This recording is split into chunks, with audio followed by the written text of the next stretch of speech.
what?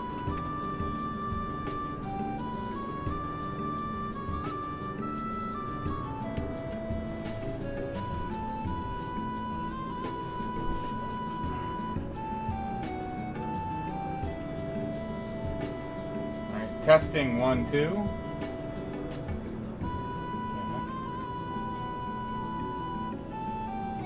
Testing 1, 2. Testing 1, 2. Alright.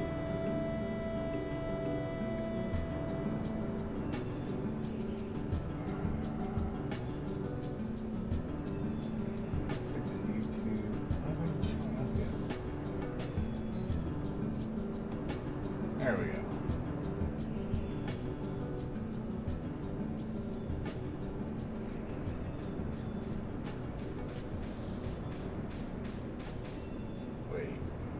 Did they fix it?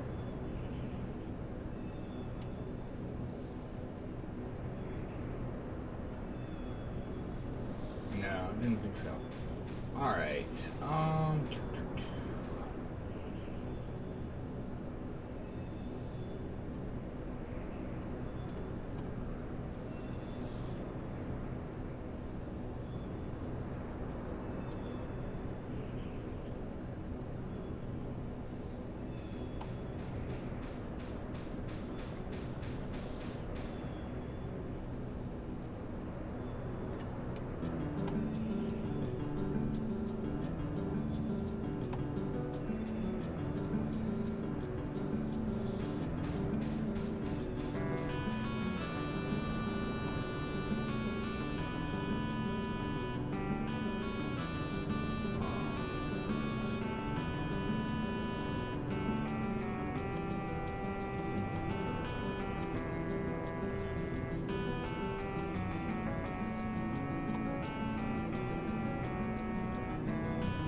get started in 1 second.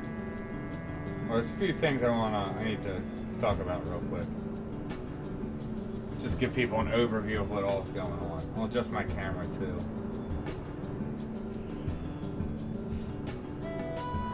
Save. Alright, looking good there.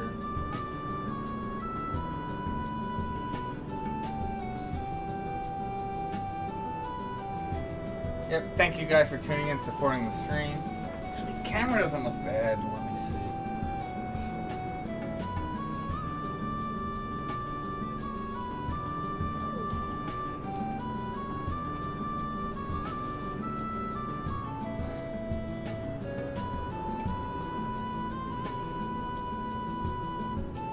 Alright, so first off, for this farming method, I'm going to be relying on the blue mage spell Cruel Joke to basically be AoE and farming these guys. It's an AoE doom spell. So I'm basically dooming all the mobs to death since you can't like AoE damage. You'll do max damage to the one you're targeting, and then it only does 10% damage to everything else it hits in here. So you AoE, like damage AoE is not an efficient method. So I did not come up with this. I actually found this on the auction house forums, and it was just interesting. The guy who I saw doing it, and I don't know if he's the one who figured it out, but I'm going to give him credit. I don't know what server he's on, but it's a Gulka with the name of Buukki, B-U-U-K-K-I. So, like I said, I want to give him credit for coming up with this because it has made farming Odyssey substantially more efficient.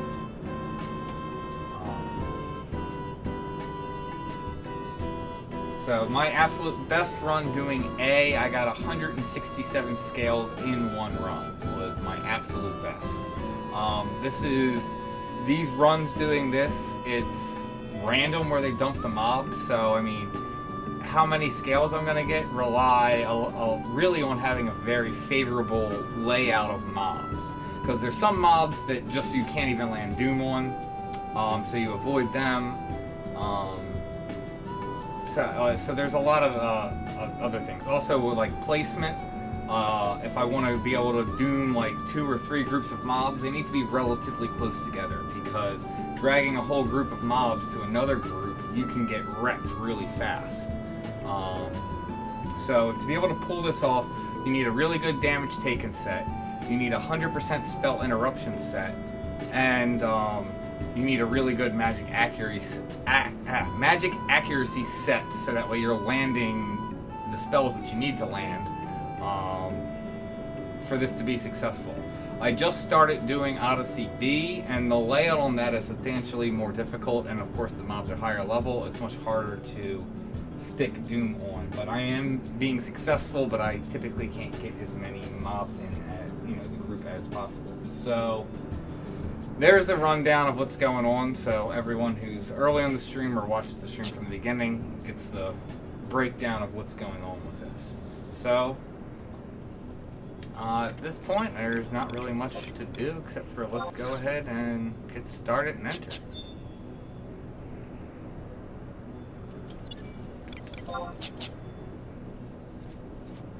There is always a chance of dying in this, so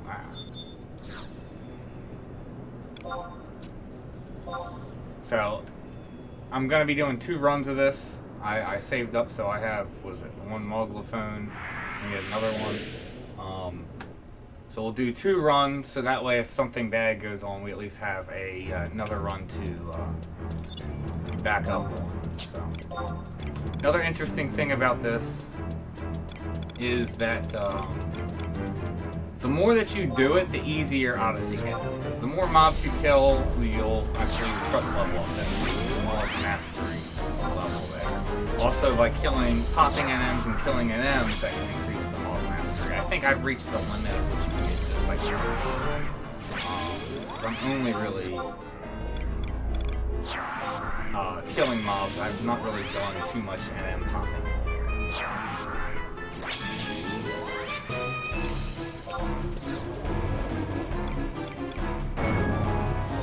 I do like the stuff Red Mage because Convert is extremely helpful for this, since there's a ton of casting to have. Plus, was it Phalanx is stronger than Barrier Tusk, so.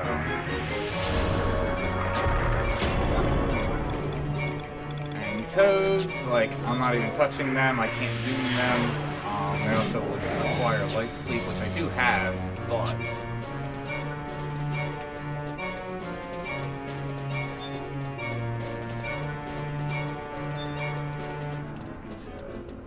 Goobus, that's good. It's up here. Rocks, I don't really mess with rocks just because you require light sleep and the butt. So we can get Goobus and Dommels gathered together. The other nice thing about this is if you open these chests a lot, the more you open the chest, the cheaper it is to open the chests. So the more you do this, the more you're getting rewarded.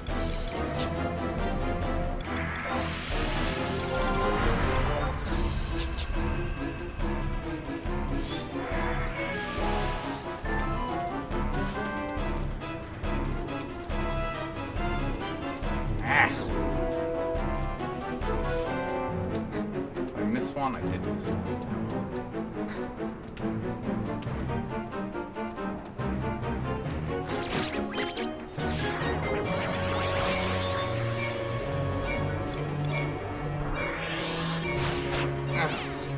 Grab him anyway.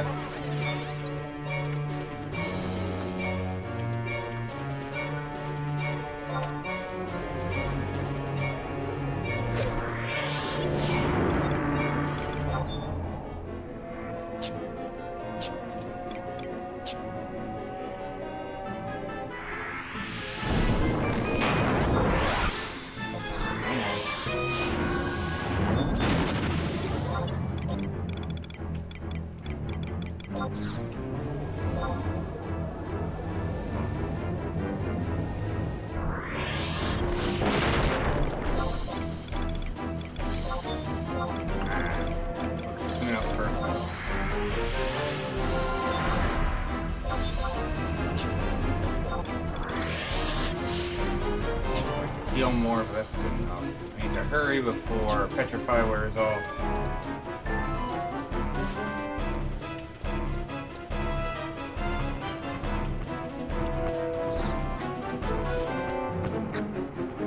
I'm gonna leave the other ones. It's too dangerous otherwise.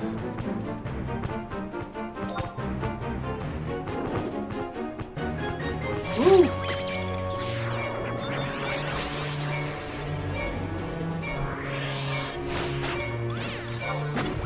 Close.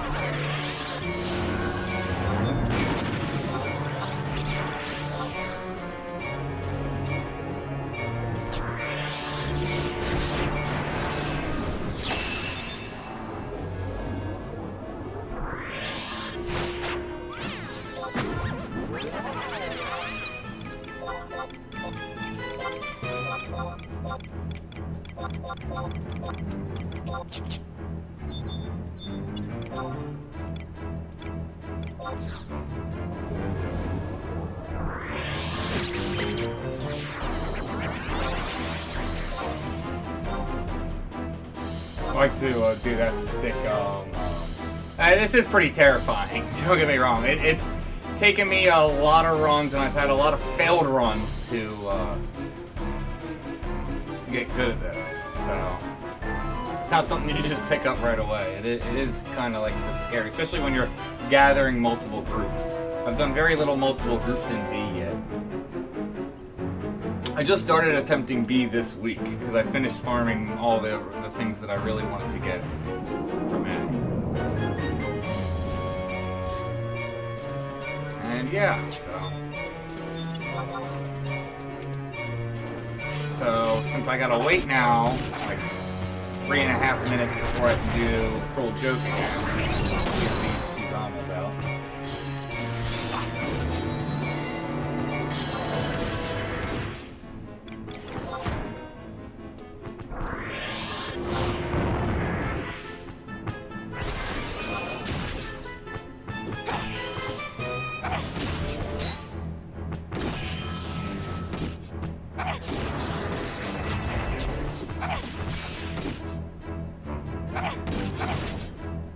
Like I said, to even want to try and approach doing this, you need a good damage taken set, 100% spell interruption, and you need a good magic accuracy set. A good idle set too for MP goes a very long way also.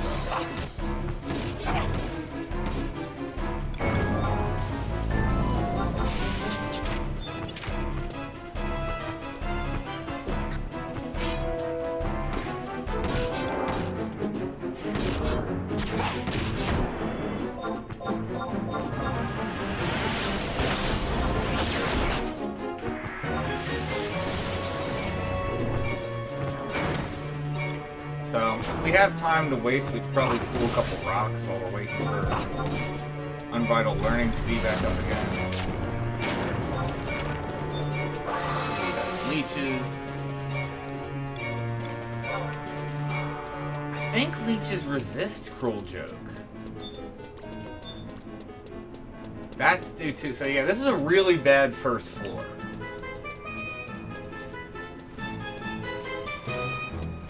Like, really bad. Like I said, I don't want to mess with rocks. Like I said, leeches resist. I know toads resist. Bats resist. Not to mention they recover. And bombs, so they resist. So, yeah, so I'm gonna go up. This is probably one of the worst first floors I've ever had. Just in terms of layout.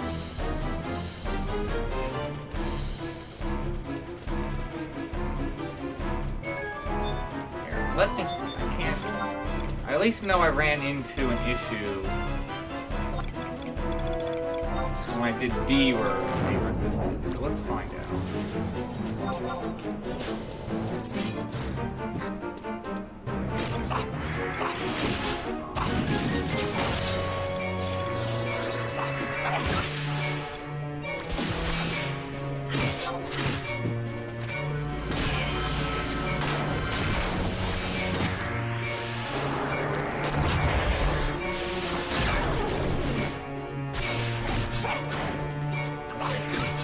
I don't don't know why then they were resisting in B. Threw me off. Okay, well, we'll kill these then.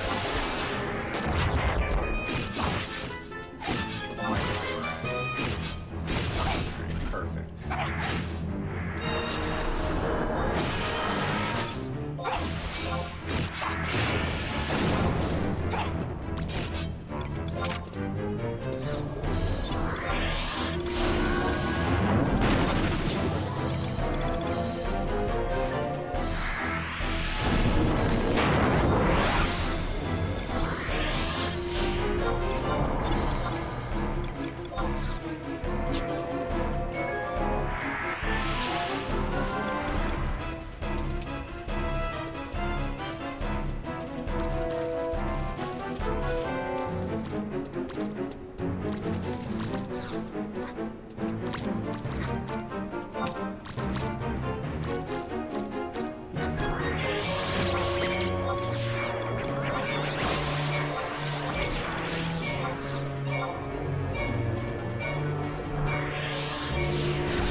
One of them resisted.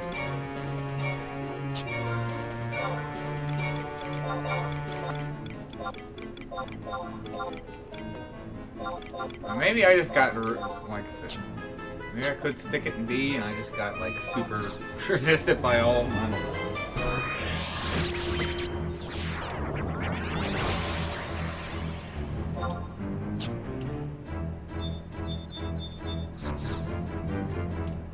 The other interesting thing is you can't go too far away from the mobs. If like they're sleeping, if I move too far away, Doom wears off, which is kind of something that's annoying, but let's see if any more wake up real quick.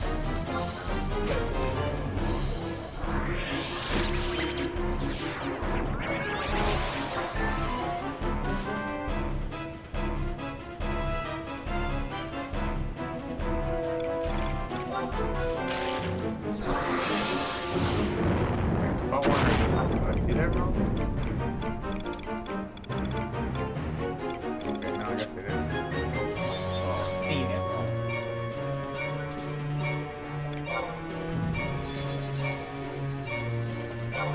Alright. Let's head up to 4 or 5.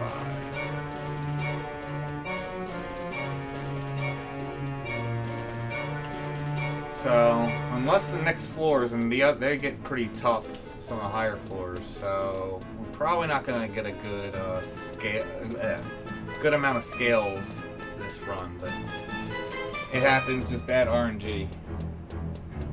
You can't AoE nuke these, so if you try and AoE nuke these things, you'll do, to the mob you're casting on, you'll do max damage. To all the other mobs, you only do 10% magic damage to them.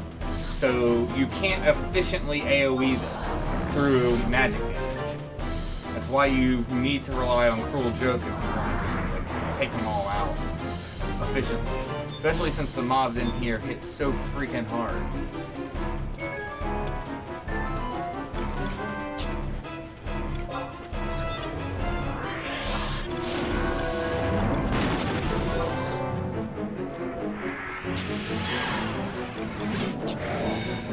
What's a waste of MP?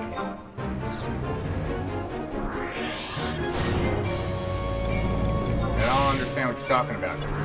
You're suggesting I do something that doesn't work.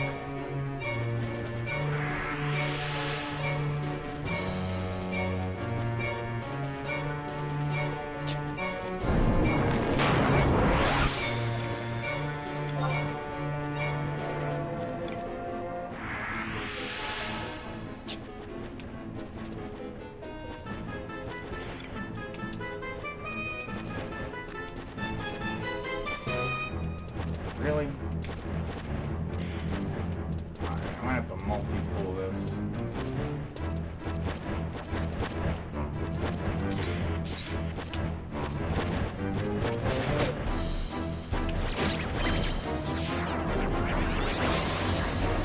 Good, I got it.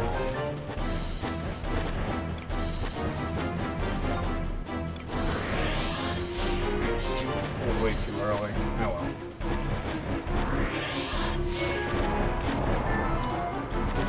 check out the next room. I have a second. Beetles.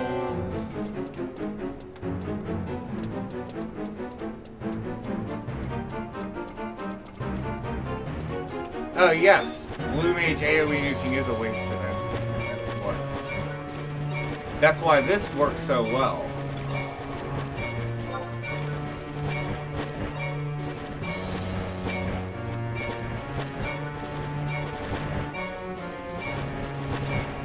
Because you'll see right here, here's the perfect thing. So I'm using Entomb, but I'm doing it to petrify them all. See? Max damage on the one, exactly 10% on all the others. Which means I got no resist. I can still resist petrify though, so.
I mean, you could say it's cheating. I don't really think it is because, again, it's substantially harder than I'm making it look. I promise you. And like I said, there's still times where I would, even then, you know, I've gotten it down efficiently. I'll still die on pulls and stuff like that. The mobs, what is it? Earlier when I think I was pulling the Dommels to the Goo-Goos, I had what? Like less than 100 HP left. If one of them would have gotten a crit, I would have been dead. So.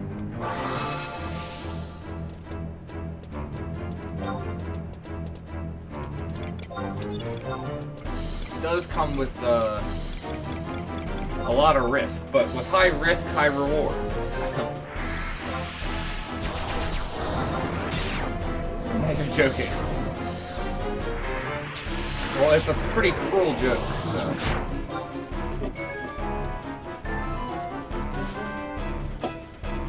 Let me look what's over here. I would only be able to get one other group. Where are... yeah, not... okay. So I can do the spiders. I wouldn't want to do these guys.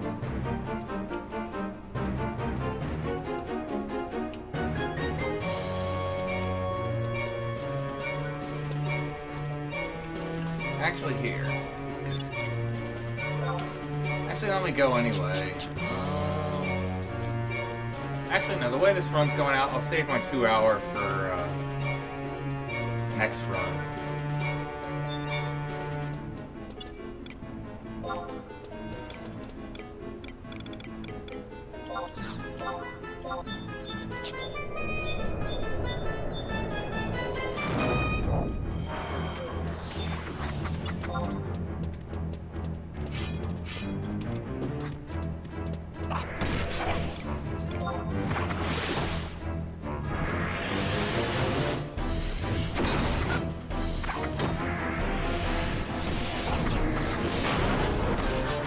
No, I don't think they'll delete your character without reason. Again, if you're violating the terms of service, every time you log in, you're clicking accepting terms of service. So if you're talking about like the bans that I've heard about, I don't know much about it. I've only heard about it through a friend, but it's like, if you're using third-party programs, you're violating terms of service. That's not the main reason why I don't use third-party programs, which people tried telling me I should, but that's a substantial bonus for it, because I don't never have to worry about anything.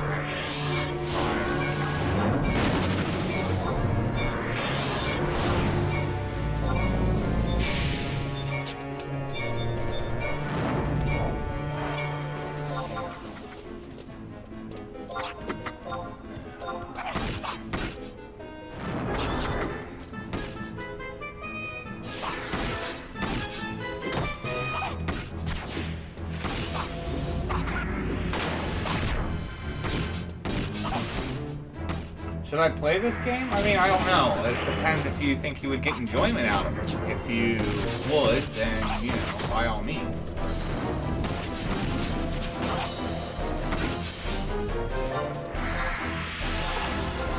Oh, you're welcome, TRCB live show. Deleted your character because you voted for Trump? I can't see that being the reason. I don't know why they would care anyway. It, you know, Japanese basically. Well, there is American side to this.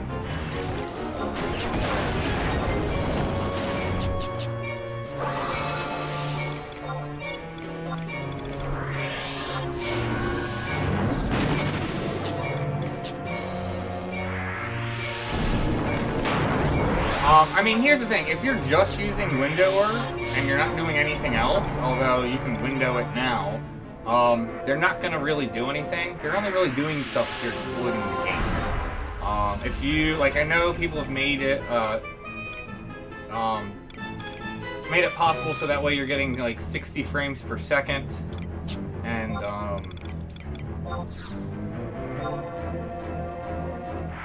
the game's like in HD, so it's higher quality. That's not doing anything that's changing the game.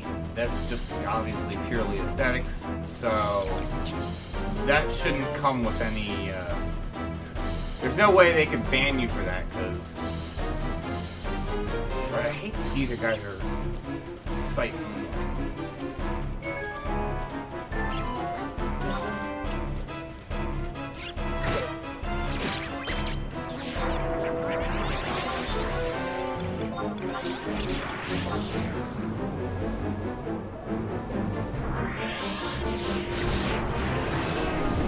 Missed one? Oh, well, use him afterwards. Or get him afterwards. Plus I can magic hammer him for MD.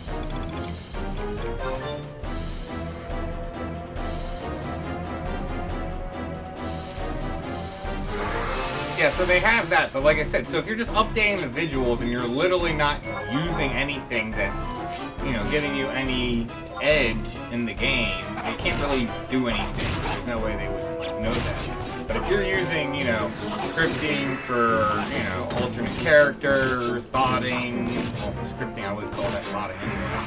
But if you're doing those type of things, yes, you are opening the door to easily have your account banned. You're very clearly violating the service at that point. I mean, technically you're violating it if you're using, like I said, the 60 frames per second, but again, they're not going to do anything for that because you're not doing anything that's breaking the game.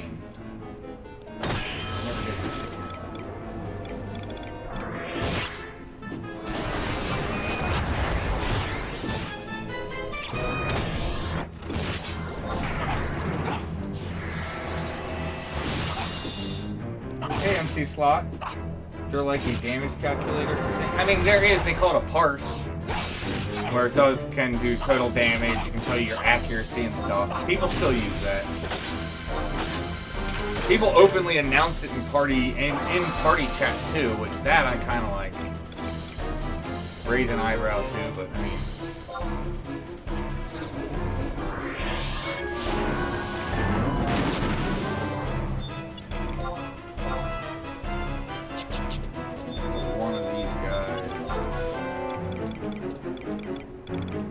So wait, was there a chest? I think there was a chest back where the birds were at.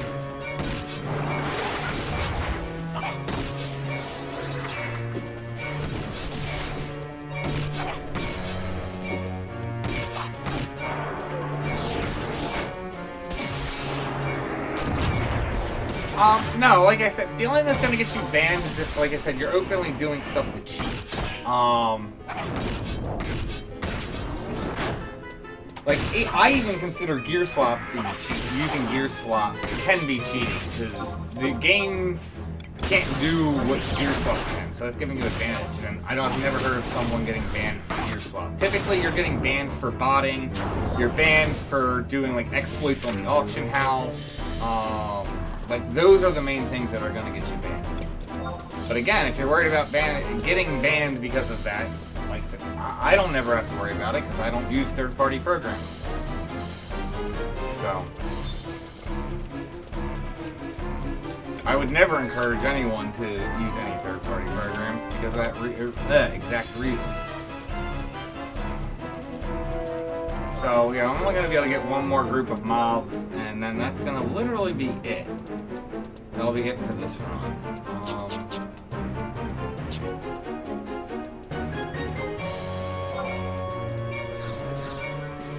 At least get the money for killing all the mobs.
Cutting it pretty close. Considering I have to kill a mob and then try and run to get out to get the money. 2 floors to go up. That's gonna be really close.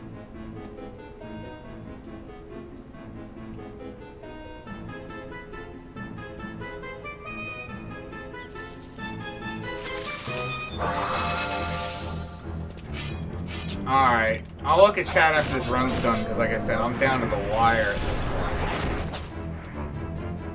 I'm gonna try and nuke him.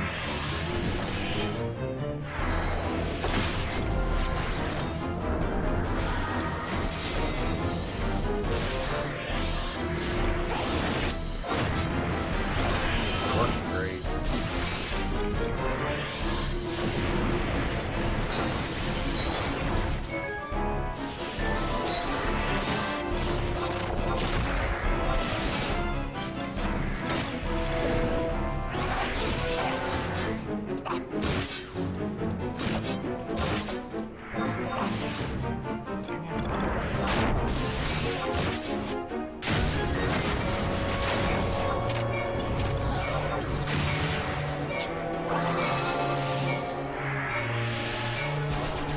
Exactly 2 minutes to go 2 floors. Let's see if I can pull this off.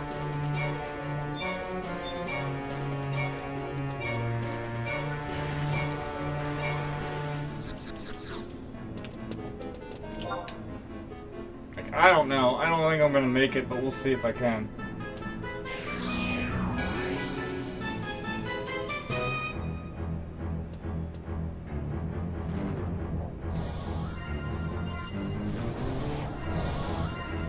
All in all, not a great run for farming stuff, but like I said, first floor was just a horrible layout.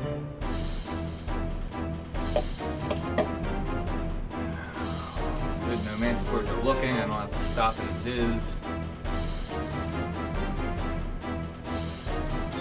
Because if you have aggro, you can't use the confluxes.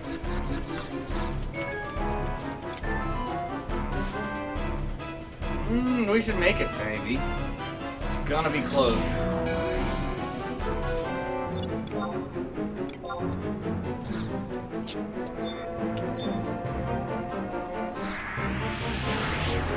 Just hope I don't have beastmen right up ahead.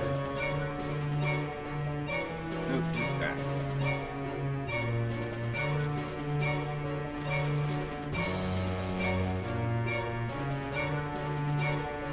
I think I'm gonna make it with like 10 seconds left.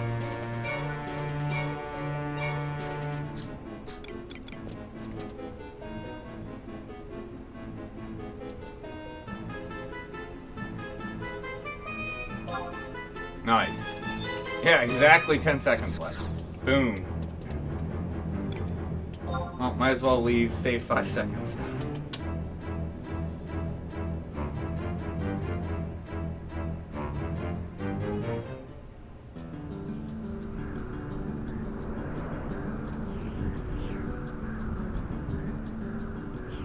Back to what you're saying, now that's more just under the radar, so they're not, you know, doing anything.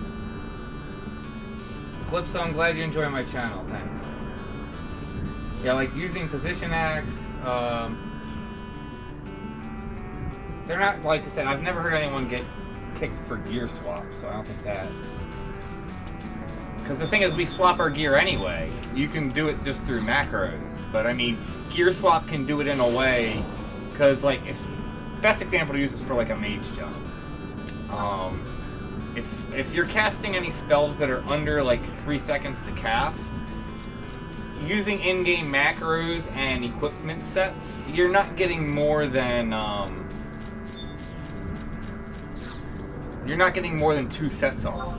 Whereas with gear swap, you could get 3 or 4 sets off. Therefore, like I said, that's why I consider that cheating and game breaking.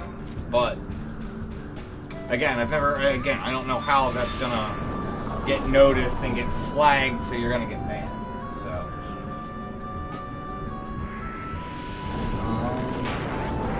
go back. I got a coffer. The thing is, I didn't have any it to get to open the coffers. And yes, I'm not a thief, so I can't pick it. I'm on blue mage because the whole point of this is to AoE the mobs.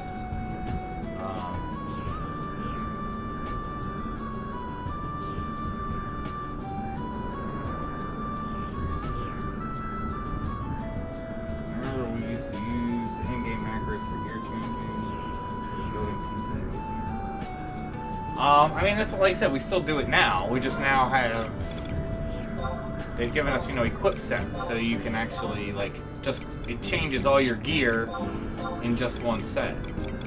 Or just one macro hit. Rather than before, like way back in the day, you'd have to change, you know, 1 piece of gear per line per macro. So you would have to hit like 2 macros to get all the,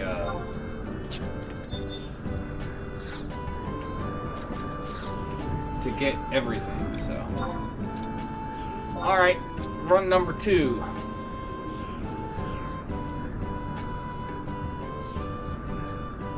Hopefully we'll get a better mob layout this time and can do, get like 2 or 3 groups, like a lot more double cluster, triple clusters of mobs. Like I said, it really depends on the layout, just because I can't pull too far or I'm just gonna get destroyed before I'm able to get the sleep off.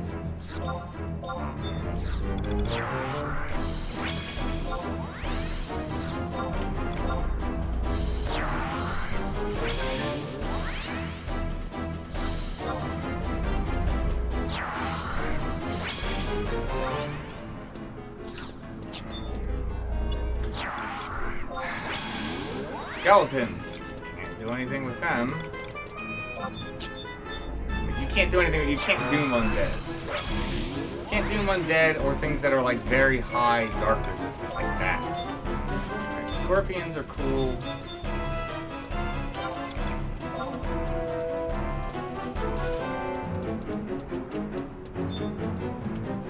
Saplings work. Can't do fungar, they resist darkness.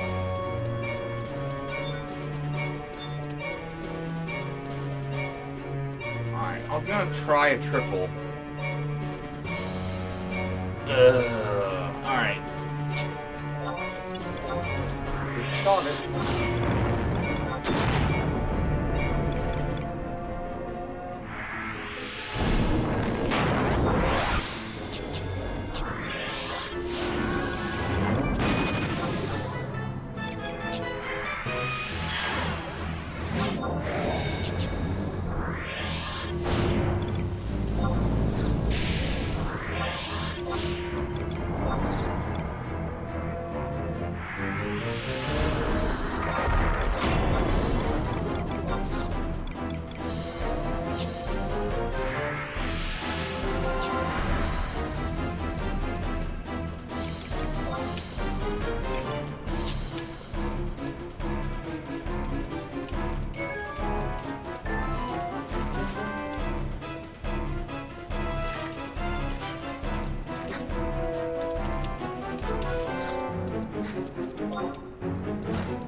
don't see, I mean, people do train mobs in AoE, but they do that to AoE. I don't really see people train mobs on top of groups to be jerks. Now, what is annoying, like, you'll go out and do,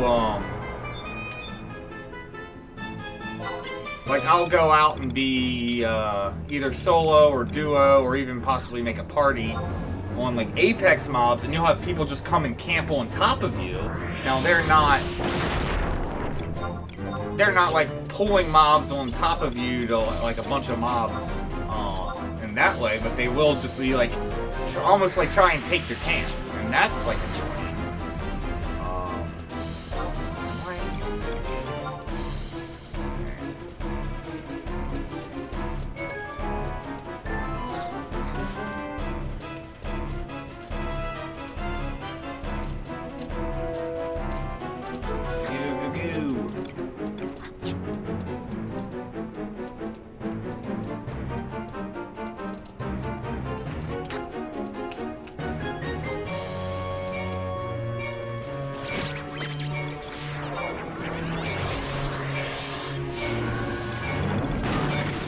Got to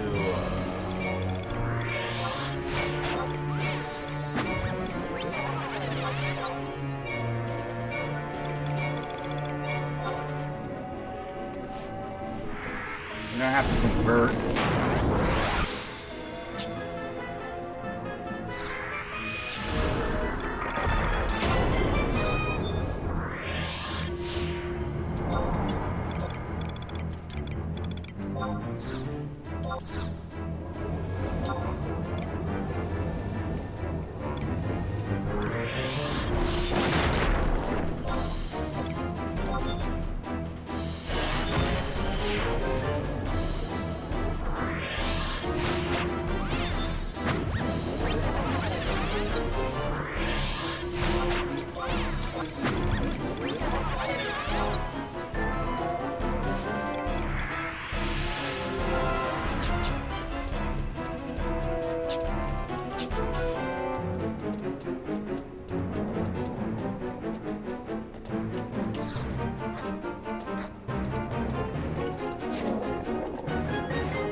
Because the reason I don't get the passive trust is I'm going to eventually have to just kill stuff. And since I'm relying on Doom, and it takes a minute even for Doom to kill anything, like it takes a minute, you know, I want help, so I'm not necessarily just tanking myself. You know, they're curing and everything else, because things can get crazy. I don't really need a ton of, you know, help from just the trust. I mean, Bridget might be good for defense, just for tools. Outside of that, I'm not really getting anything. I mean, I guess I could drop, like, Shantato, because I'm doing more than enough damage by myself. But, I could also drop one of the healers as an option, but I mean, like I said, I'd like to be able to have a tank for like this, so that way I'm not burning my MP.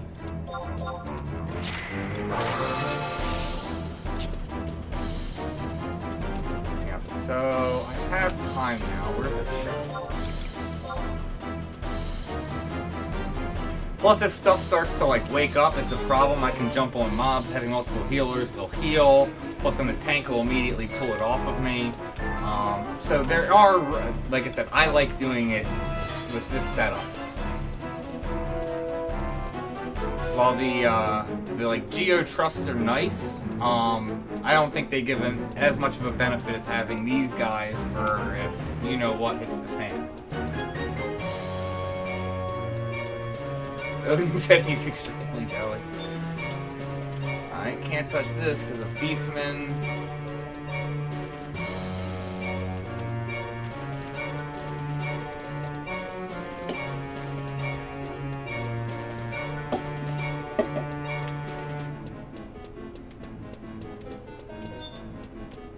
Okay, so we can do vultures. What's my timer at? 2 minutes, we can wait that.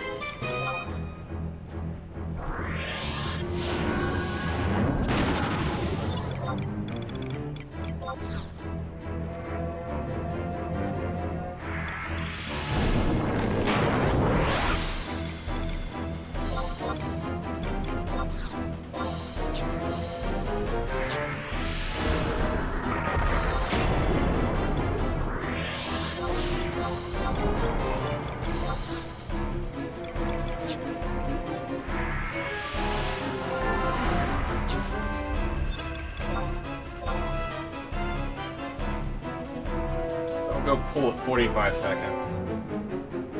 Because I'd like to be able, the sooner I can pop Unbridled Learning, like as soon as it's up, just the, you know, better it goes and gives me more time.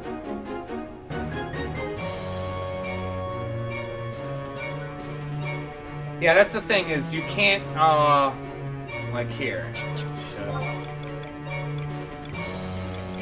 You can't AoE damage these guys efficiently. Whereas, so here's like the perfect example. So I used Entomb. As you can see, the main mob I cast it on did, you know, 7,041. You see, all the other mobs are less. So it always does 10% if it's unresisted. So that's why you can't efficiently AoE burn down the mobs. Hence why you need to do it this way if you want to AoE burn it. I don't know of any other way to AoE burn this, considering they, you know, did that mechanic in the game to kind of break AoE. But like I said, even this is limited.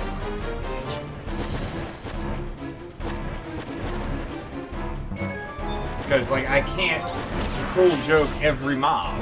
So, there's plenty of mobs that just straight up resist or you can't do them.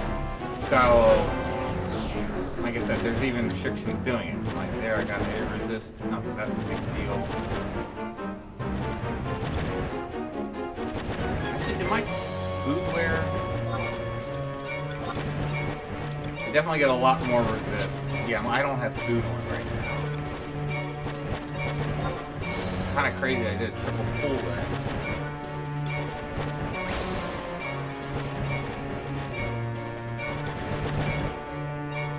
Most food was off. It's only half an hour food and I did a full run, so.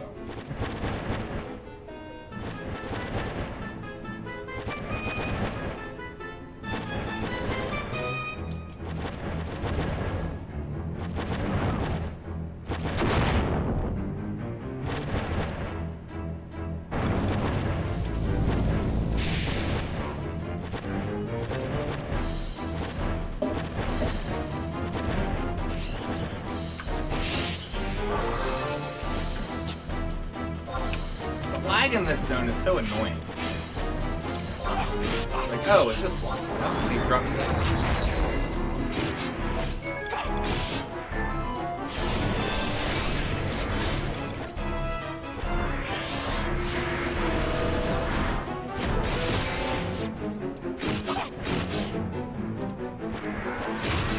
And so, like, this is kind of like I was referring to. So it's like now I like having.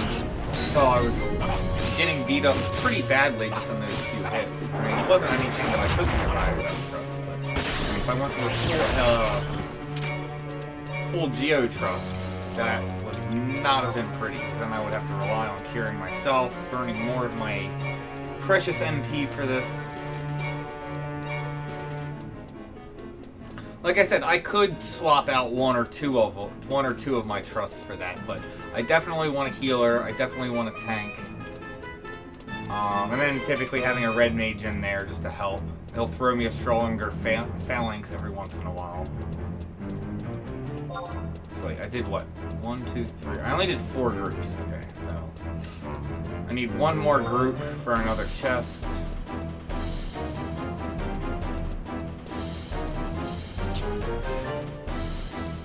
Oh, and I got the coffer too. Nice. Not that it matters. I'm not going to be opening that.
Guys, they are sound, but I don't know, it's weird. Not all the mobs act how they normally should.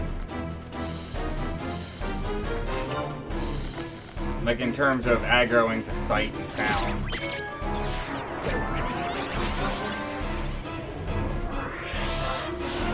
Got missed. Not mean to engage, but...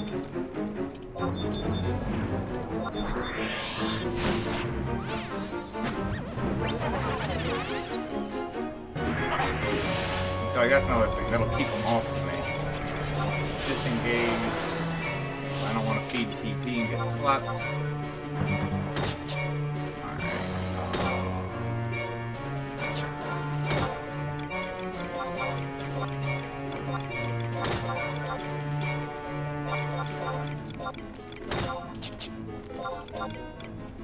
Ah.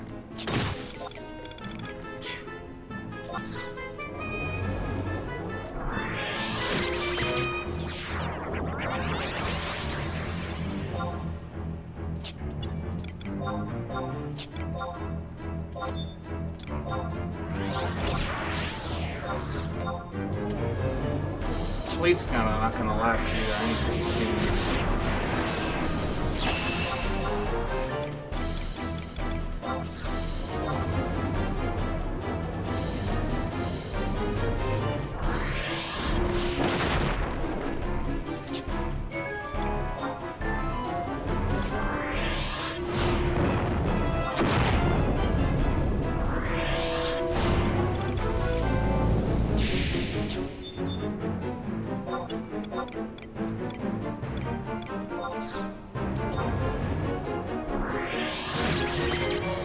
Oh, yeah.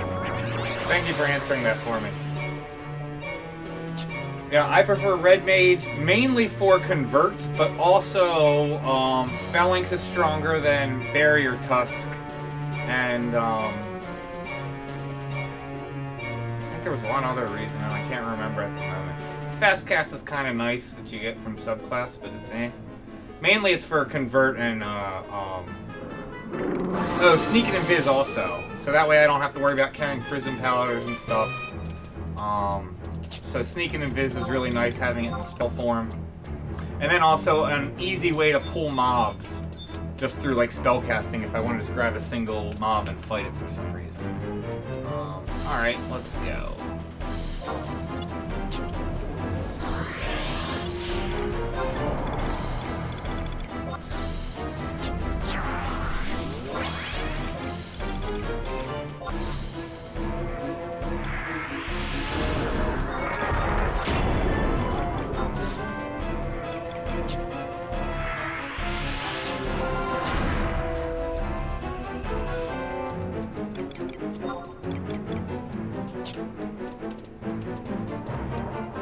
Yeah, like these guys shouldn't be sound aggroing, but they are, which is good for me. It makes it easier. Ugh. See, and I slept them anyway. Like, what the heck?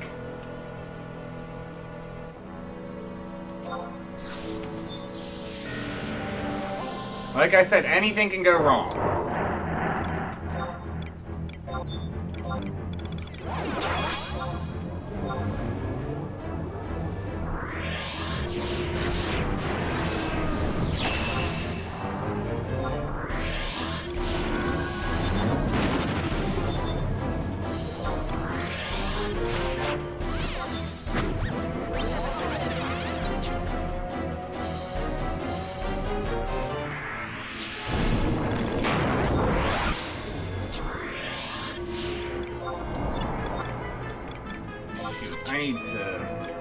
I don't need to, but I'd like to get.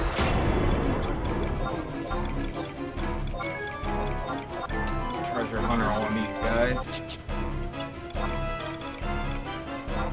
It's definitely not required, but TH4 substantially increases the drop rate of scales. Like, I'll get less than half the amount I'll get with TH4 otherwise.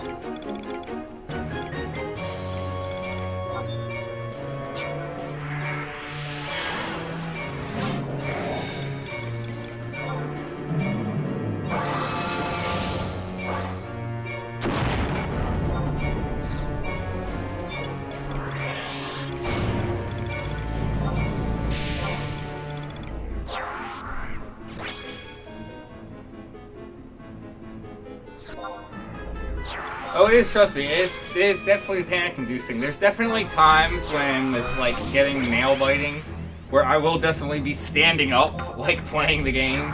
So I'm just like, ah! Like, so focused on what I'm doing.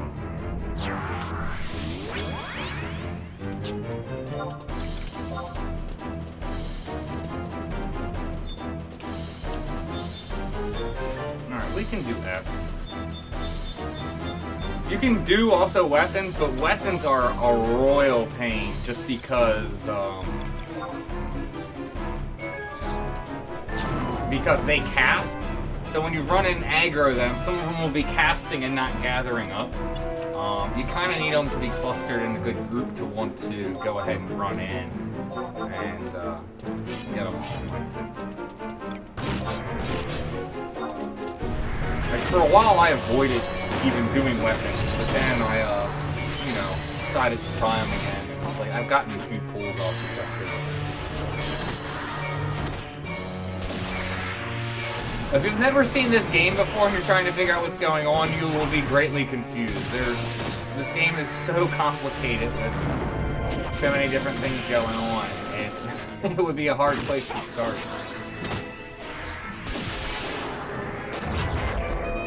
Where everything brings anxiety.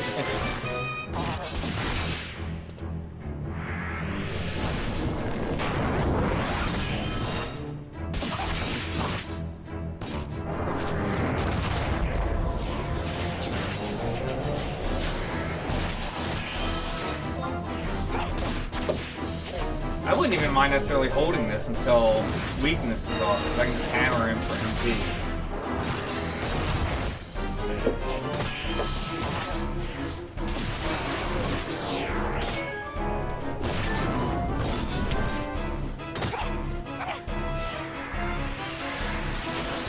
So yeah, I'm only gonna get one, maybe two more pulls off. Like, I can get one, go to the last floor, get my reward, and then try and do a last one. Because I'd like to get that guild. No reason to throw that away.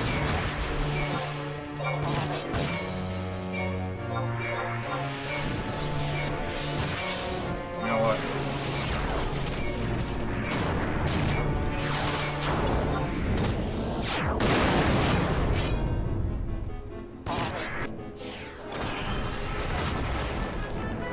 You're up.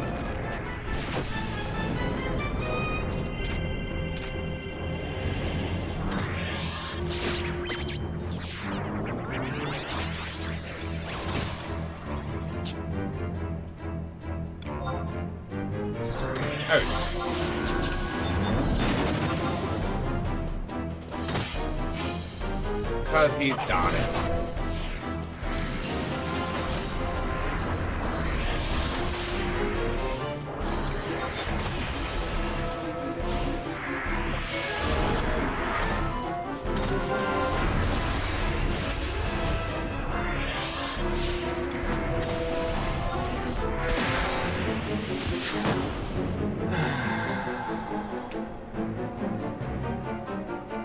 Yeah, I'm not getting 2 pulls. We're getting 1 pull and we're done.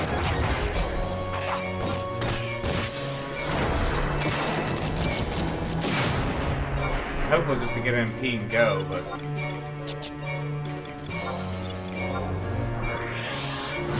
we're not gonna have timers up to go for a second go since it's a 5-minute timer.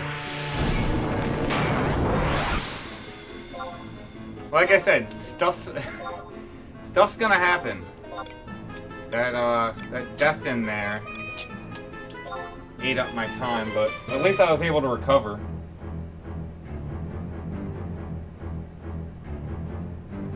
What is this? Oh wait, that's right, the Kraken Club was added as possible links to other things. Not that from what I am aware, Kraken Club only drops from the BCNM up in arms, level 60 BCNM. So, I don't know of any other way. I mean, I guess in theory it's possible to get it out of the Goblin Chest. Maybe, I guess. I've never heard of it. Not seen any screenshots of it happening. Ah.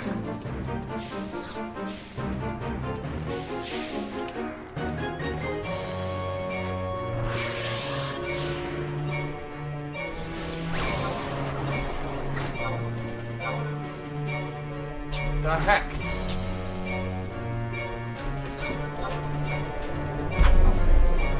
Hi there.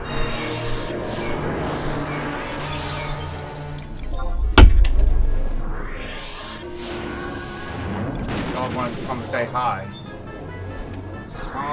Let's get a little crazy since I'm only gonna get 1 more off.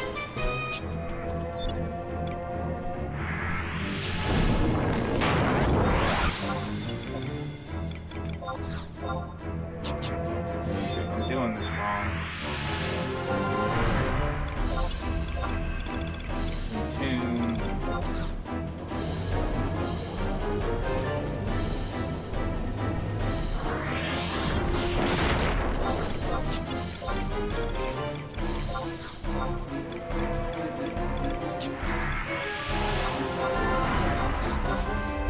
Come on. Cutting it close.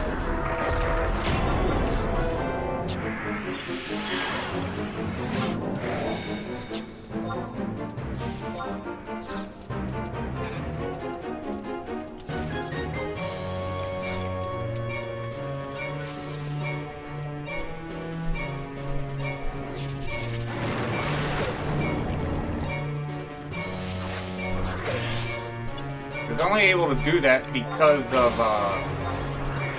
whatever, I need to go.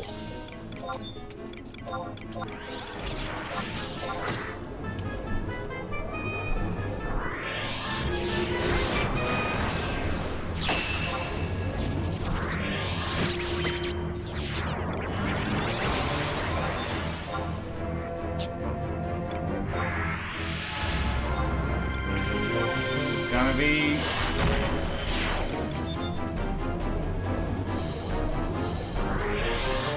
scared because of that poison.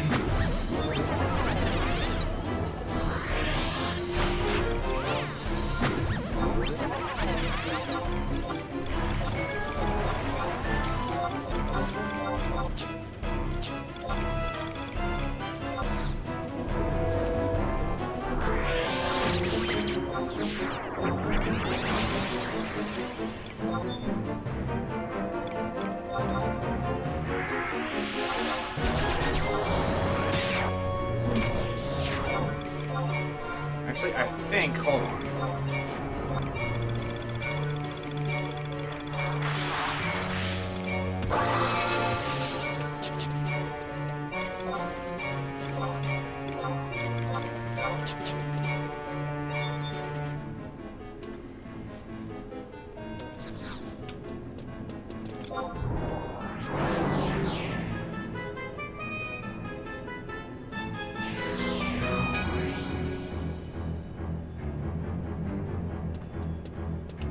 The heck?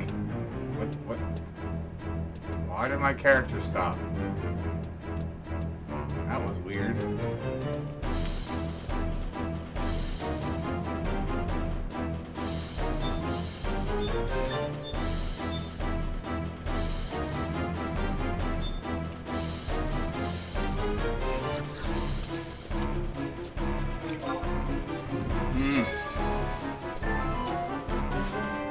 I have enough to open up another chest.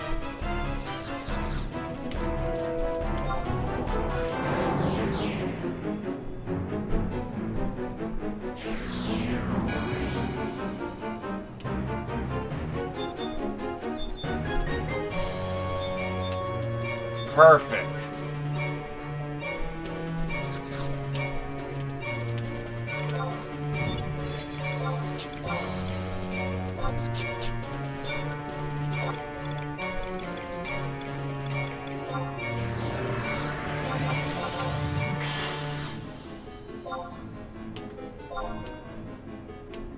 On slimes.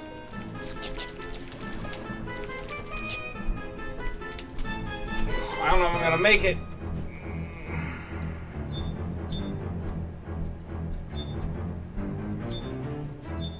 No. Son of a gun. Close, but... oh well. Could have obviously gotten if I didn't go for the weapons, getting the weapons additional kills, but it's nice getting all the scales. Ah, tornado in the distance.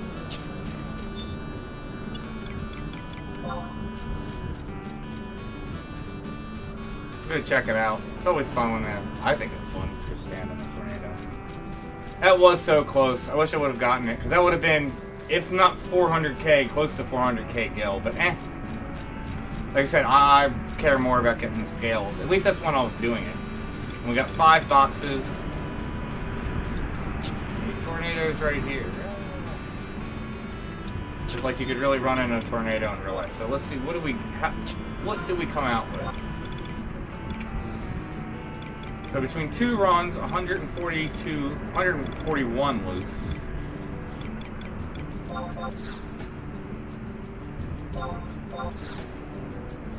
See how many we get from all the boxes.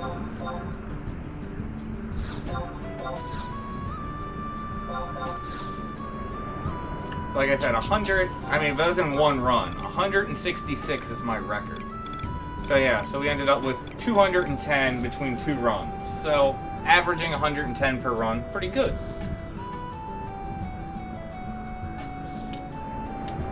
Good night. I'm gonna go and jump into doing Wings of the Goddess. So, I'm trying to remember. I think we're back. We're still in Sandy. We were getting the medicine. Let me pull up where I was at. Yeah, that was close. I wish I would have gotten the, like I said, the conflux at the end, but eh.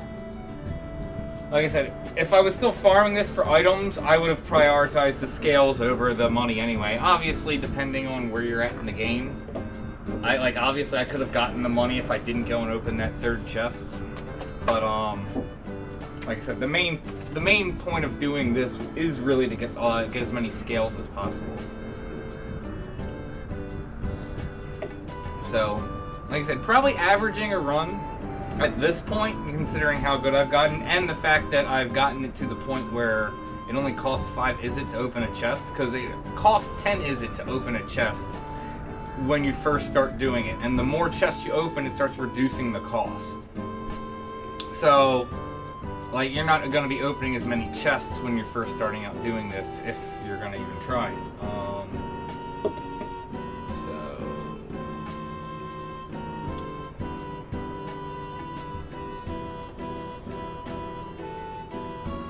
So, Wings of the Goddess missions.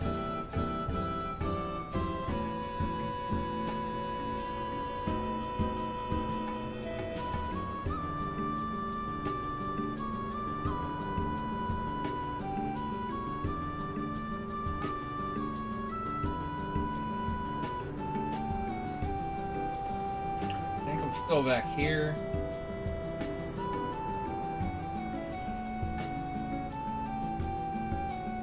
Yeah, speed tour after a game day, so that's where we left off. So yeah, so we are in Sandy.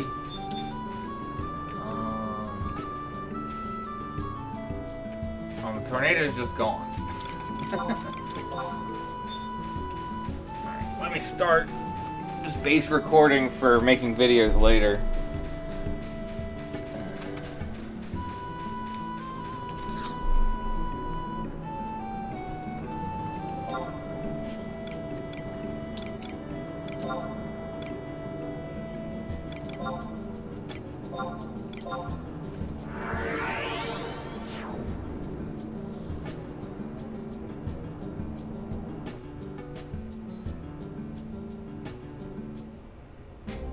Oh yeah, I know what you're talking about. Was it? It's like everyone called it moldy earring, but it wasn't mold. It was like molative earring.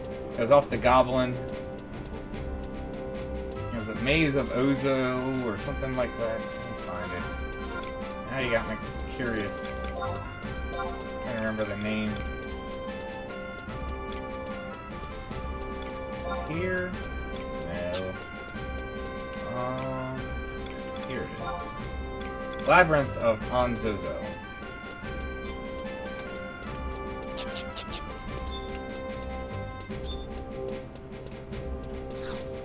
Yeah, because what is it? The Kraken NM. I don't even think I've I tried camping it a few times. I don't think I ever even really fought it. If I did, I only fought it maybe once. Because obviously Kraken Club was like highly desired back in the day.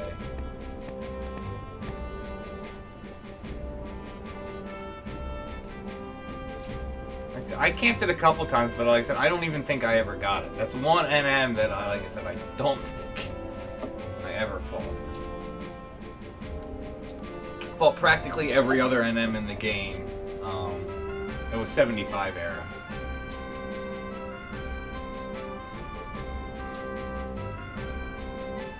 And you might find some backwater one that no one really cares about the drop for, but then, yeah, no one cares about that.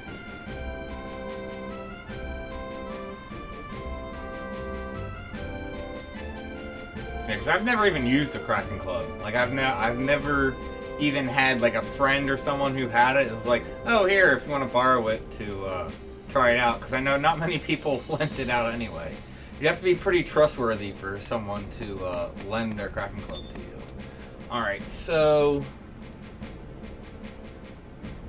yeah, I've killed Argus. I've camped and killed him. I never got Peacock Charm. I got the amulet, though, that you can get from the BCNM, like, later. Or no, the amulet is actually... no, I'm saying that wrong. Because Peacock Charm moved to the BCNM, and I've gotten it from the BCNM. It's the amulet they changed to the rare exclusive drop that dropped from Argus. Alright, so... Victor again, get it? We talked to her multiple times. You are currently doing... okay, no. Alright, so I think now we have to go back to the past.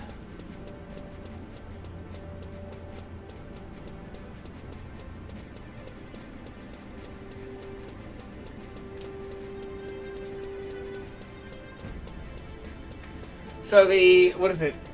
Octave Club that drops from the NM that used to drop Kraken Club, and was it Labyrinth of Onzozo. The thing about the Octave Club is, I don't know exactly how it works, but it has something to do with like the multiples of your level. So if you want it to basically be a Kraken Club where it's swinging 8 times, you would need I know your level would have to be a multiple of 8. So, I'm trying to think. So 96 would be the highest level you could have, and you could have it equipped, and it would then work like a Kraken Club. Obviously, with item level, that is extremely inefficient, and you shouldn't do that, because you wouldn't be able to equip any item level gear. Back in the day, I heard some people making arguments for like, obviously a 99 Dark Knight with Kraken Club would be like some of the best DPS. Then they're like a 96 Dark Knight with Octave Club. Now again, it does do some other things in terms of hits by multiplication, but I don't know exactly how that works.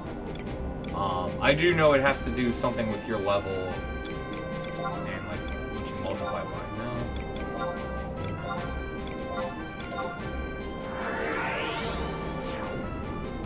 Well, that's the 8. Like I said, I think it does something else. Like you might still get it to occasionally attack 3 times because you're, you know, at 99 and your level's multiples of 3. But that might be inaccurate. I know it does other things than just the 8, but obviously the 8's the highest and best. So, like, I don't know if, like, you're, say, 95, although that'll obviously be worse than 96, that you would get 5 because of multiple of 5. I don't know. Something like that. Again, yeah, like you're saying, it's worthless. It's not even worth trying to figure out at this point. So where am I trying to go? I-7. So basically North Sandy, but you can't go there.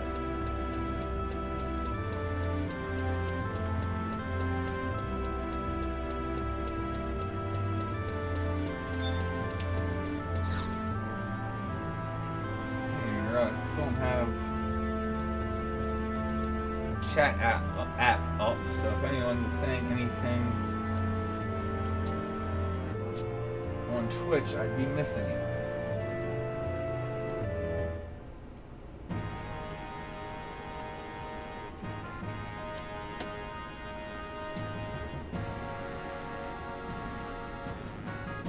I haven't seen you in forever. I didn't realize he was involved with Wings of the Goddess. So I know he was highly involved. Was it Nag? Molada? He was highly involved with COP.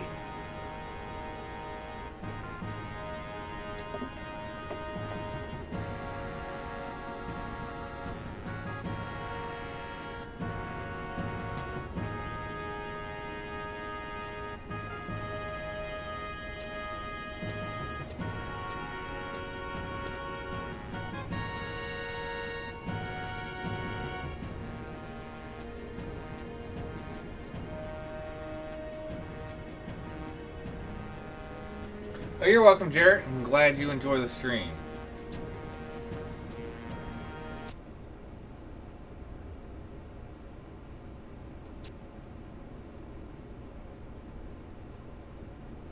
What?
Royal waste of time. Oh, you're welcome. I'm happy to answer any questions that I can answer. I can't promise I can answer everything.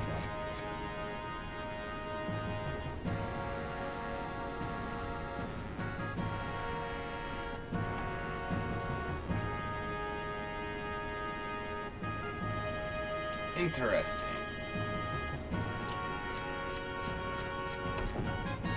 Because this is the farthest I've ever been in COP. Or I mean, Wings of the Goddess.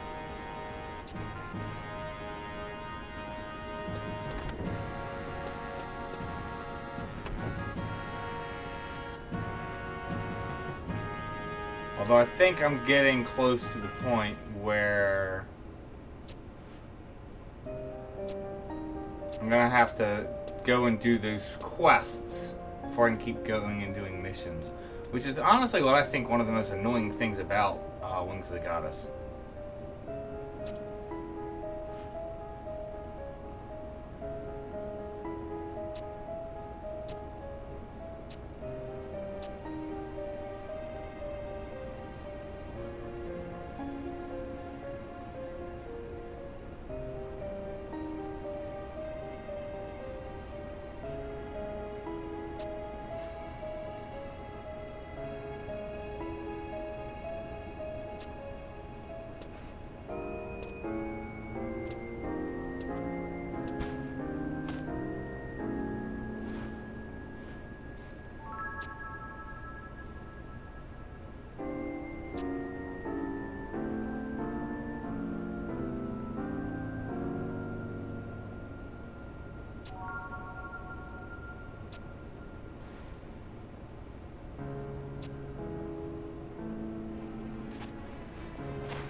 What a creeper.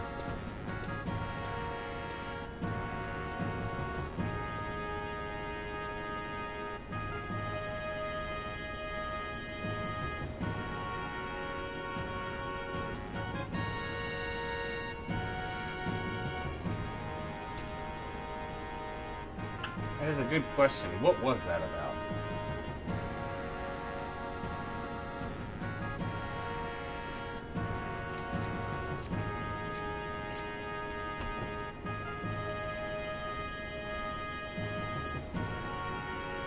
What do I spend my login points this month? I haven't spent my points yet this month. If I recall, I glanced at it. If you're not like trying to get like XP,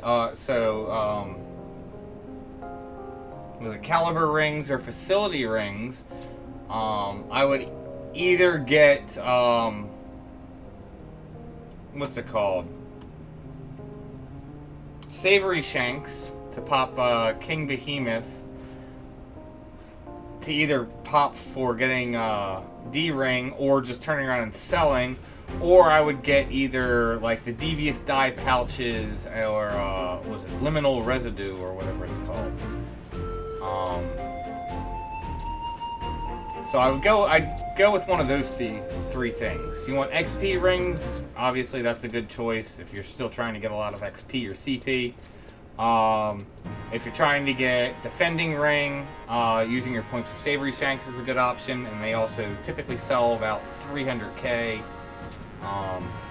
pretty consistently, especially if you have a character or have a job that has a decent amount of regen gear.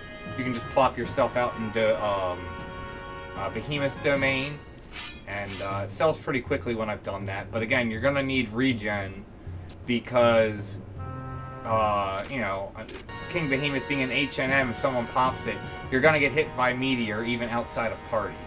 So if you don't have regen, you're going to die at some point. So... And then, like I said, if you're trying to work on getting Empyrean weapon skills, and they also sell for other people that want to make Empyrean weapon skills, the Devious Dyes and Liminal Residue. So, any of those are good options depending on where you're at and what you want to do.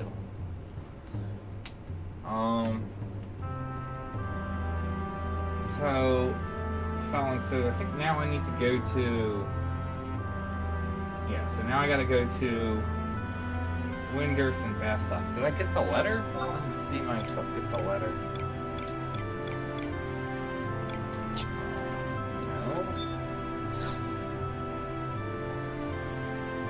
No. Oh, okay. I'll get it later. I am misreading.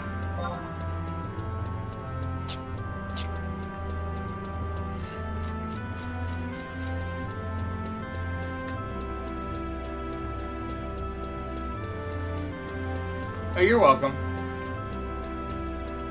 It can be confusing as, with what you need out of login points. Also, obviously, if you still need trusts, get trusts. Trusts are always a good option. So where am I going?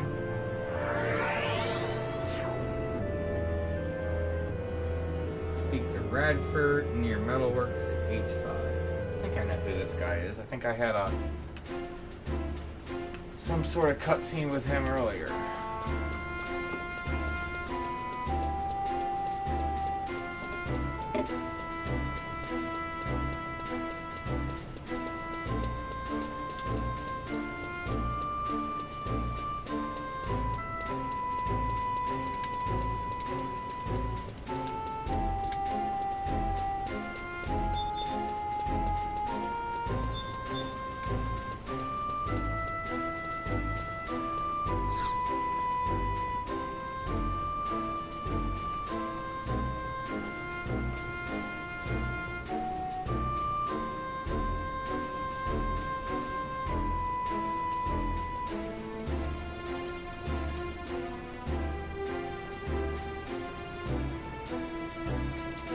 I don't think blue needs a nerf. I mean, blue is strong, just because it's kind of like jack of all trades between spells and it can do everything. But one, you're limited on spells that you can equip. So it's like, for what I was doing in Odyssey, for how I was equipped, I wasn't going to be a strong melee DD at that point. I would have to change all my spells around, and then you have timers to wait and all that stuff before you're going to be able to even cast any spells. So there's that.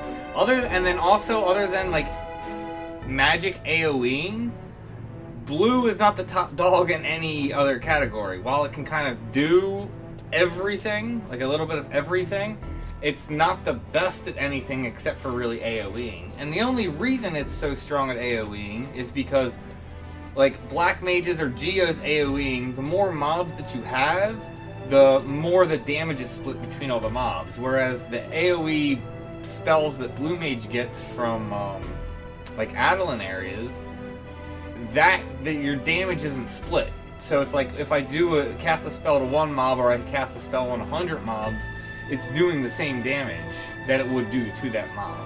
It's not then split. It's the only reason why blue is such a strong AoEer. Outside of that, like I said, it's not... Other jobs are always better than it. And the other thing about blue is, blue has a high floor and then like a low ceiling in terms of like where you can be. Like, blue also takes a lot of work to just get off the ground to even be decent. Hence why I'm saying it has a high floor and then a lower ceiling than other jobs. However, like I said, it can do all the things. So.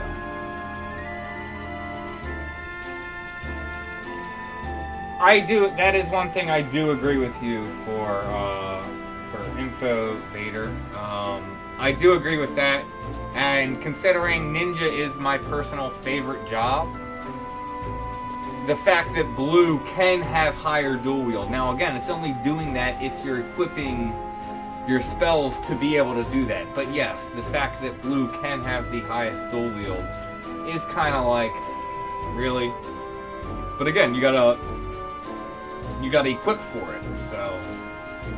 And that's obviously gonna limit your spells that you're gonna equip other spells for other utility things. So, I mean, there is drawbacks to it, so...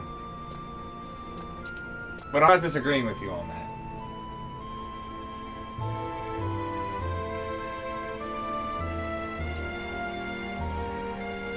Yeah, that's basically what I was saying. I mean, blue is amazing for soloing. It also can do extremely high damage and well in groups. But again, if you have a top blue coming in there doing really good damage, and then you have a top whatever, War, Dark Knight, Sam, they're going to beat out the blue. The other big thing of limiting blue, as I'm finding out, as I've started duoing Omen bosses with a friend, blue is not a good self-skill chainer. I mean, yes, I can easily self-skill chain and get things off. But if I want to do, like, multi-step skill chains, it doesn't have a good multi-step skill chain where I'm getting in really good damage, getting in the higher ones. The best multi-step skill chain I can get off is doing, like, 2 Requicasts and I'm sure I can improve my set for that weapon skill, but it's much worse than either Expiation, Savage Blade, or CDC. So the fact that I'm relying on and doing a 4-step, or I guess no, it would be in the 5-step that I do with that, having 2 of the 5 weapon skills in there, being more on the low end for damage, and that's obviously going to affect the skill chain itself. Yeah, it's not the best for self-skill chain. So it's like when I'm trying to do Omen bosses, I'm only really doing like a 1 or 2-step skill chain. It's not really worth doing the other ones. I feel like I'm getting a DPS loss out of it. So that is another shortcoming of blue that I've noticed so far.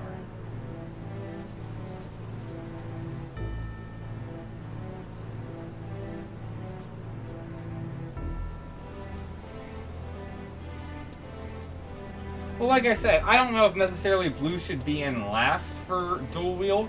I hear what you're saying, because here's the thing. Blue doesn't get dual wield natively. They only get it through spells. And if you're pushing its dual wield high, you're gearing your spells. You're taking up your spell slots to do that.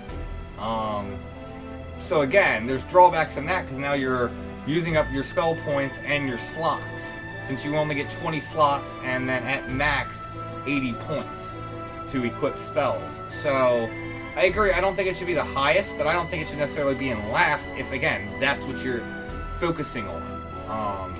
Because just focusing on dual wield is not going to give you the highest damage. You're going to be better off doing, like, you know, critical hit damage, store TP, and just other things in there. So yeah, see, I have sequence on Cloudchief, and it's a nice weapon, but again, it's not anything like, oh my god, amazing. I should try and actually, where's the crystal? I should go ahead and try. It's like right next to me. I should try on Cloudchief using sequence, because that way I would be getting like Umbraloff, as opposed to just darkness. Doing the skill chain, and see how much better it would be if you're using Aeonic at that point. So there's that, but even still, I still think it's going to be falling behind, you know, doing other things. Whether I'm just CDC spamming, if I'm using Almace, or, you know, just doing like a 1 or 2-step with like Savage Blade and Expiation. So. No, I mean, here's the thing. I understand where you're coming from with that point, and I do understand your gripe with it, and it is a legitimate gripe. Like, sometimes people complain about stuff, and it's just kind of like, oh, they're complaining about it for, you know, a major reason. That, like I said, for you saying it is a legitimate gripe, and I do actually understand where you're coming, because I do agree, I don't think it should have the highest dual wield, even if you're gearing for it, but I mean, it is what it is, so. I know when I was like gearing up my ninja and like figuring out dual wield and stuff, because I've showed I can have no spell haste whatsoever, and I am at the delay cap and just constantly swinging, because I can have so much dual wield on ninja through gear, but I was kind of, when I was like gearing that up, I'm like, why can Blue Mage have more dual wield than Ninja? I'm like, that doesn't make sense. But like I said, getting into Blue more and doing it, I understand a little bit more. But again, I do understand where you're coming from, and I do somewhat agree with you. Yeah, I was the right guy.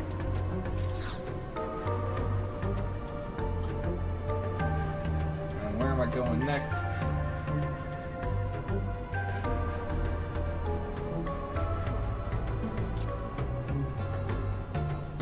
Basically at the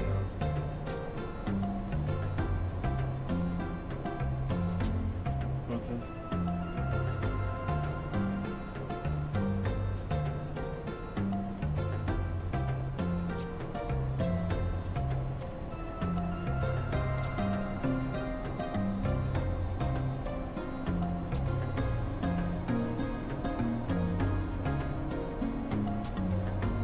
Like I said, I could do that, but that would take a while for me figuring out exactly how I'd want to do it. I'd have to like set up sets and stuff. Like I can do it at some point. I'm just saying it's not going to happen tonight.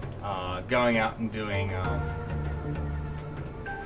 sequence for Apex mobs. I can make a note and try and do that at some point in the stream next week. Because I might just continue going through Wings of the Goddess missions for streaming. I'm not sure.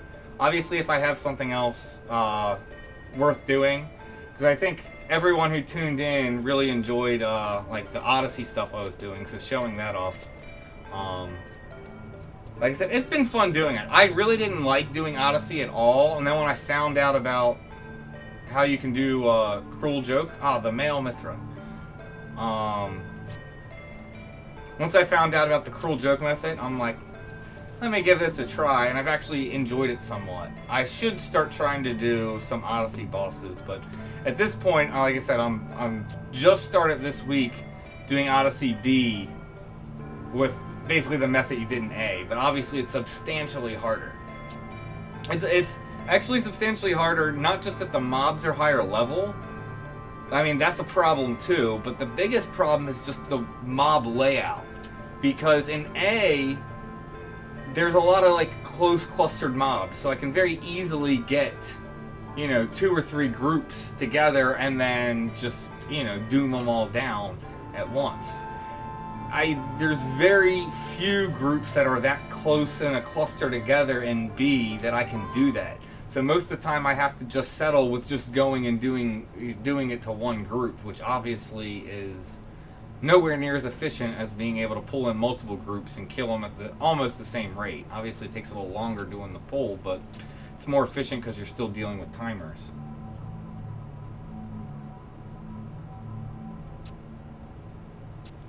No, I understand. I didn't play blue really much. I mean, I leveled it up, used it for certain things for like AoEing on cloudchief when I was like farming for my like Nirvana and stuff like that. And I've always kind of had a beef with blue. But then when like I was leveling up Colorful, and then I was like, okay, for my next job, I put up for a vote. I'm like, what do you guys want to see me gear up and try and get top end? Blue ended up winning out, and I'm like, all right,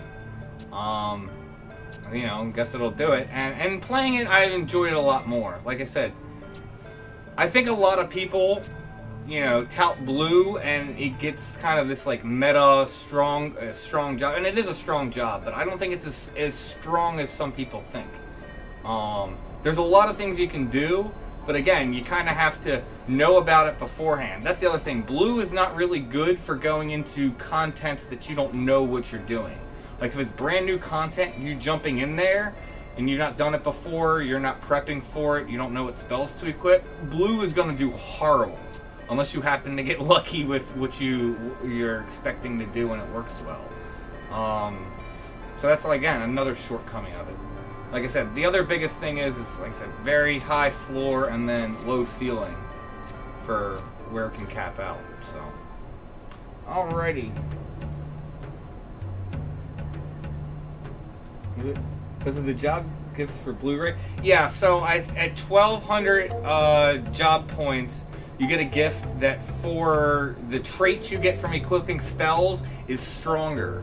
So like by equipping like enough double attack traits, you actually get triple attack as an example. Or you get like that much more store TP and stuff. That's how it's getting that high of a dual wield.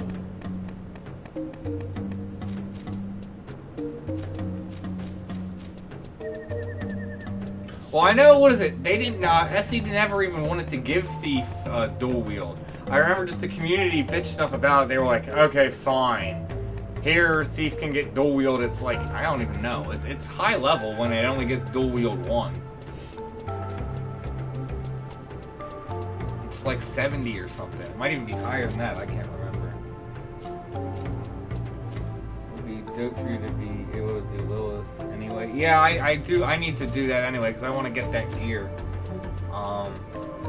Sequence thing was just maybe an eventually thing. Like I said, I can try and set up for it and plan it next week. I can make a note to myself to do that.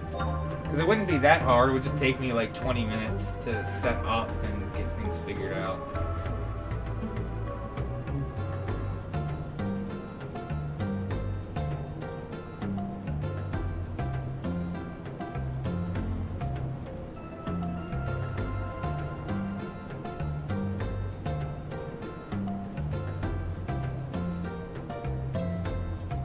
No, I agree with you. I mean, that's... I hate the whole just best in slot meta mentality. I don't like that at all. Yeah, Kikoku is pretty nice. I need to R15 mine on cloudchief. I can actually upgrade it. I just haven't invested crystals into it. Been doing, you know, been investing in other places, but yeah.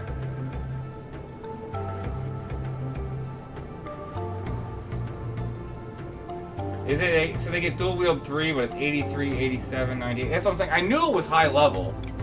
Because like I said, I remember they didn't even want to give Thief it, but I remember the community was just complaining about it. They're like, oh, Ninja has it and Dancer have it, Thief should have it too, and this, that, and the other, so they eventually gave it to it. But it was like, it was kind of almost like here. Kind of insultingly like giving it. Like, here. No, I should port. So I'm not gonna be able to do it through here.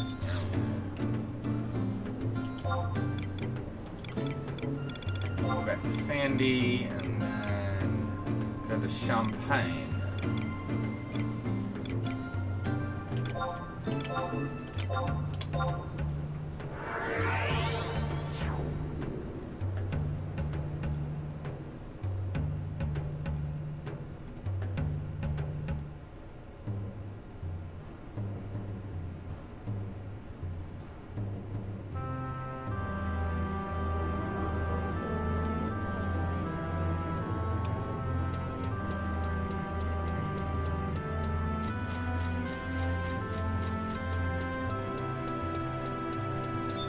Question is, are they not going to let me port?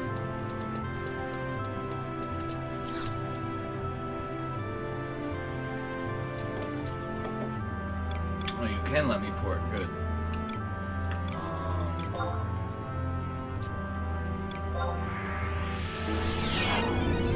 I've like not done any campaign on her. I've not ranked her up at all in the past. Not even sure if it's even worth doing.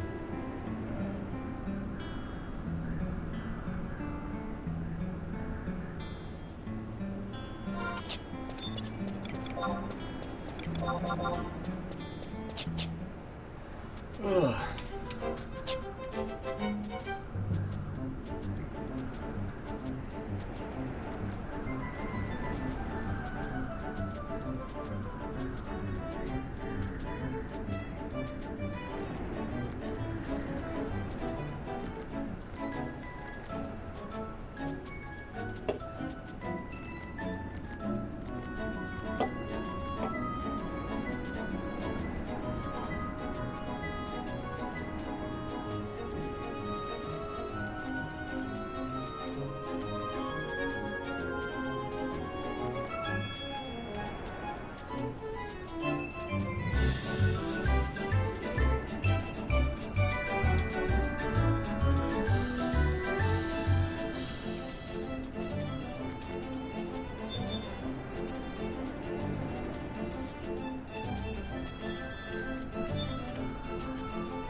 Kind of found it disappointing that you never actually like get to really go in Juno in the past.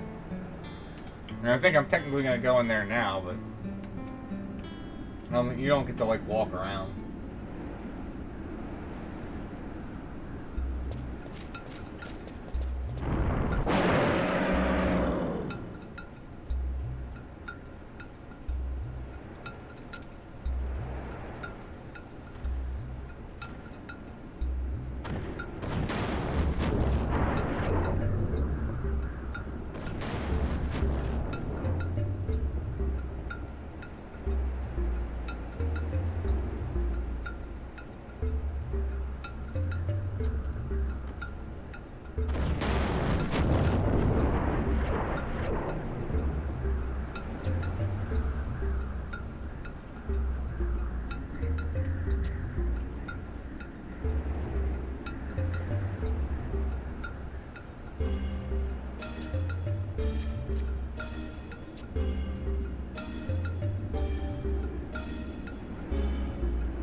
I've said I do hope that not just, I mean, that would be cool if they put it on the Switch, but I mean, I hope that they can put it on, like, all, like, next-gen systems. The thing about it is, like, how big is the game? Do I have it on here? I don't think I have it on here. I have it on my other one, though. Pull that up. Because the question is, how big 11 is it gonna fit on the Switch? You're gonna take up like all of your memory card if you do.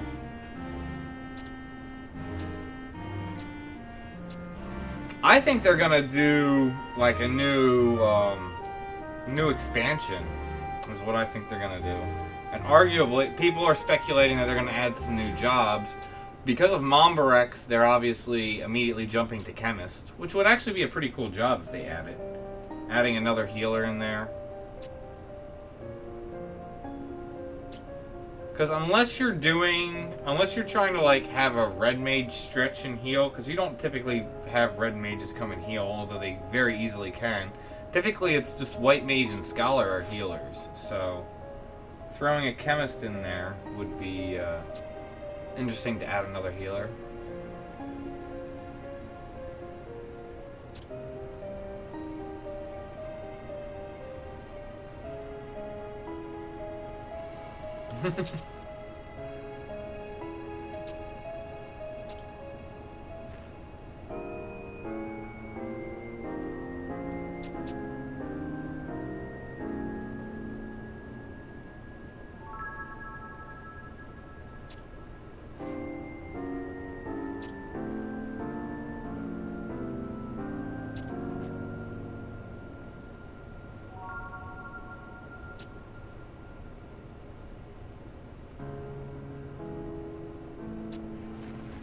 Where's...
There it is.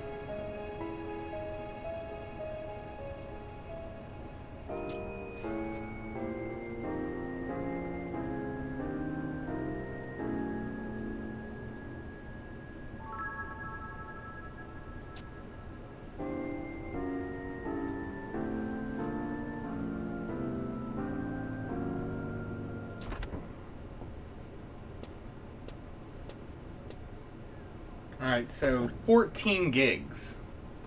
So, I mean, they have 32 gig memory cards, so you could throw it on there and put it on the Switch, but that's like half of a memory card.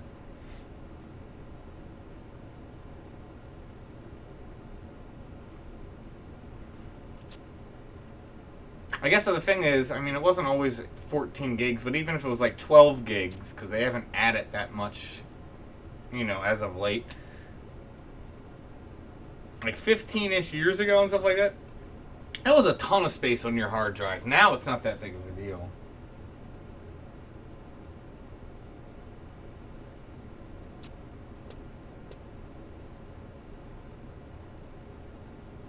Yeah.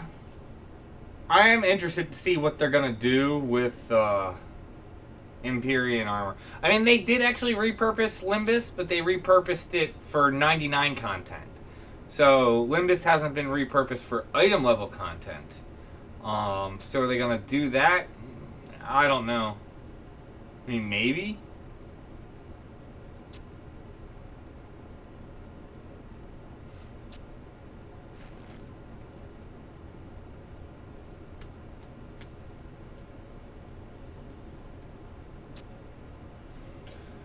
I feel like they'll either do something with Abyssia,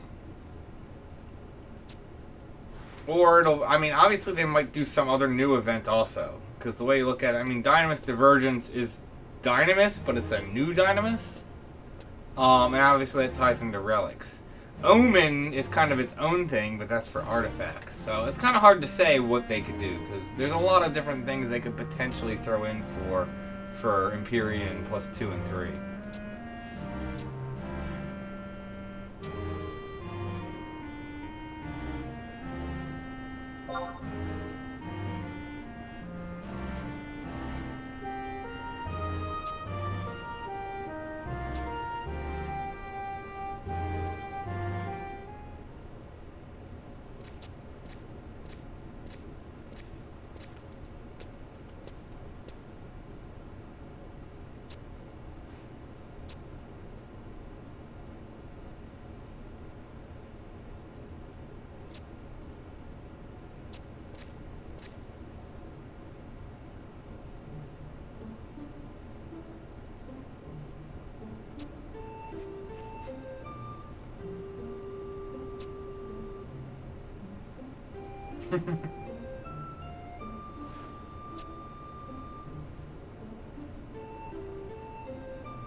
Archduke, really? You need to convince you.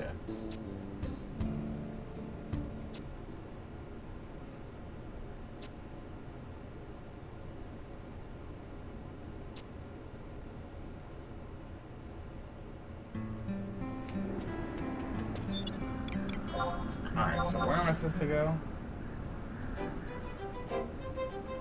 That question keeps coming up. So the only mobile FFXI I've heard of is the Japan-only game that only came out in Japan. And the thing about it is, I mean, it's its own game. It's not really Final Fantasy XI. Now, it takes place in the Final Fantasy XI world. Like, it takes place in Vana'diel. Many of the main not main characters, but I mean, a lot of the characters, like, you know, like Shantato and just whoever, are in it and that type of stuff, but from my understanding it's its own thing. Now, I've heard people say, oh no, there's some other mobile game. That's the only mobile game that I know of, is the Japan-only game. So that's the only thing I can speak into, and like I said, it's a different game.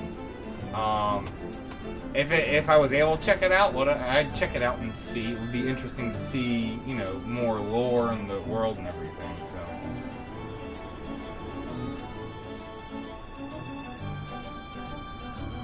See, that I don't know, and it's interesting, was it Defender?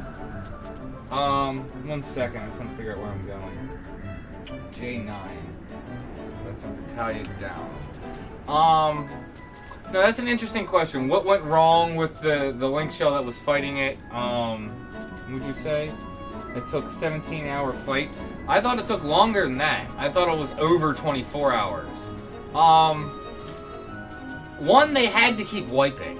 There's no way they were taking that long fighting it and they weren't keep kept wiping and then just holding it. So the question is what was happening? I never did watch it because I know some people were like streaming it, even though streaming wasn't really a thing back then. So like I don't know how far they got, considering, you know, knowing now all the phases. I think they did get to the Beast Kings. I mean, the other problem is like just the lamps keep respawning. So if they actually did get to the final phase and we're just struggling with that, if it just kept doing astral flow and wiping, and then they're obviously, again, just then holding it for, you know, 10 minutes while everyone recovers, you're probably having someone, they just keep sack pulling it, like they're not in the alliance, they drop party, because I've done that before, and they'll just like run in. You'll typically have a white mage. They'll re-raise themselves, run in, die of the mob, so now it has a dot on it, so it'll take longer to depop, die,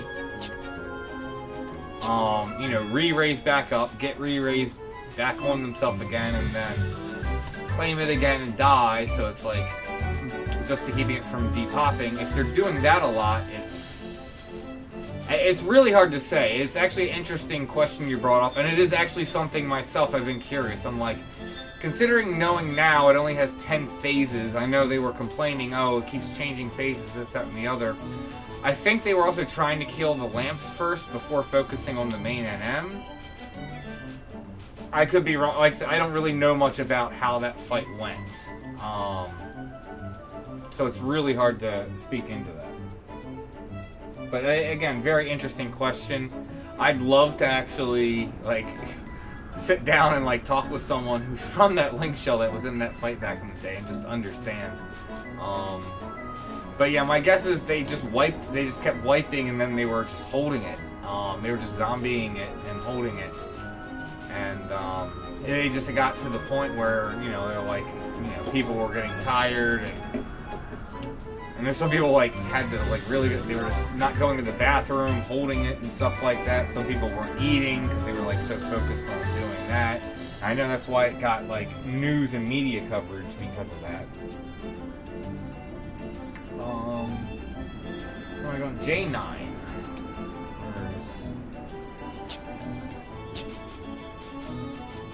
So examine the underrest hatch.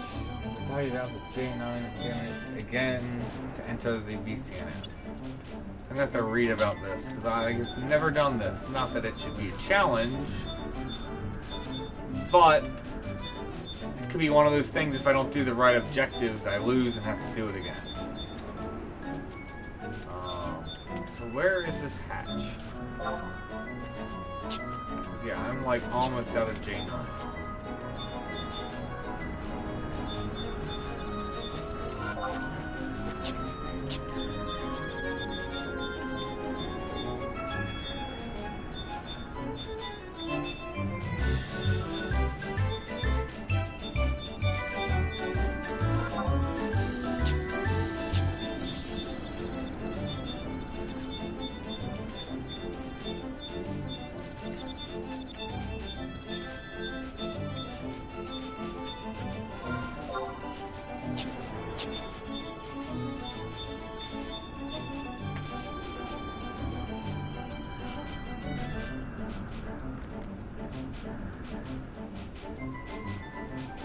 Interesting. I don't think I can get it.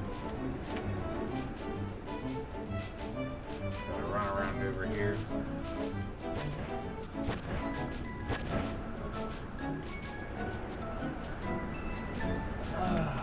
We'll be assisted by 9 NPCs. NPCs will split into groups according to their allegiance and will run to find 2 waves of mobs. If they are defeated, they will run in further to find a second wave.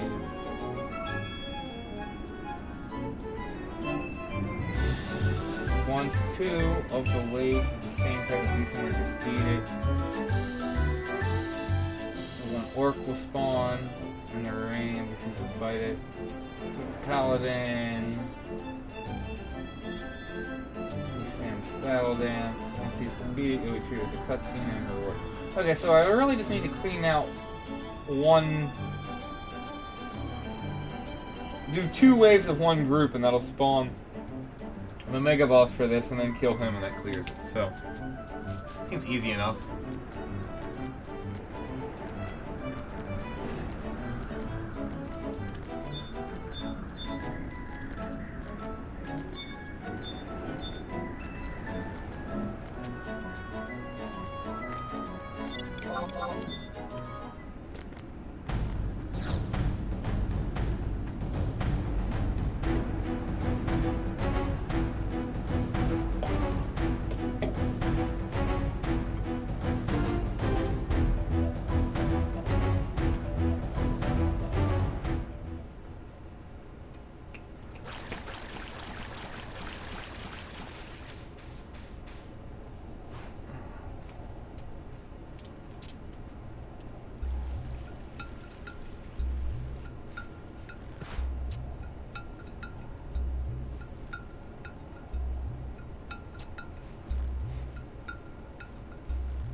Like one of the most action-packed cutscenes seen for then period. It's one that I can remember. Most of the time, you're the one doing the fighting in combat, not seeing it happen in a cutscene.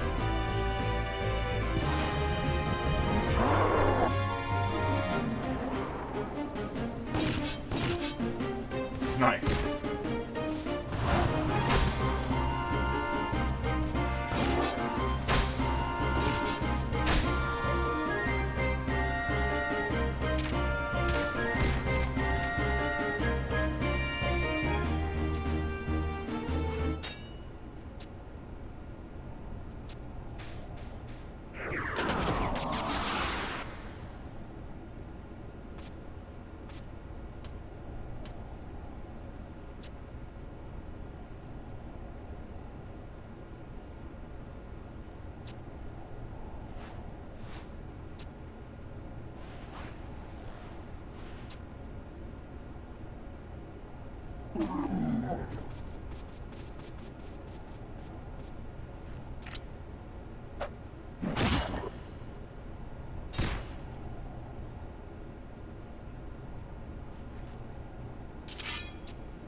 pretty long cutscene before the BC&M starts.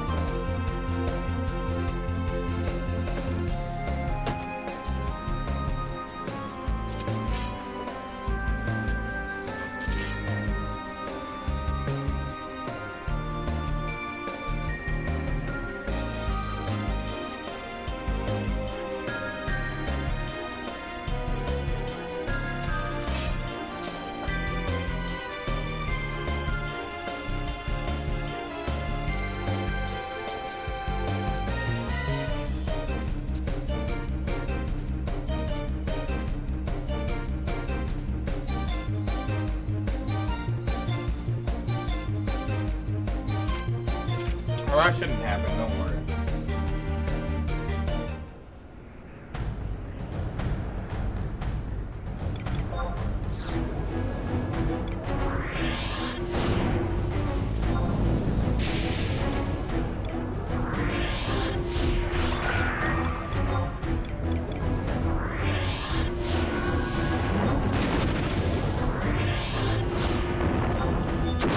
Let's hope buffs don't wear.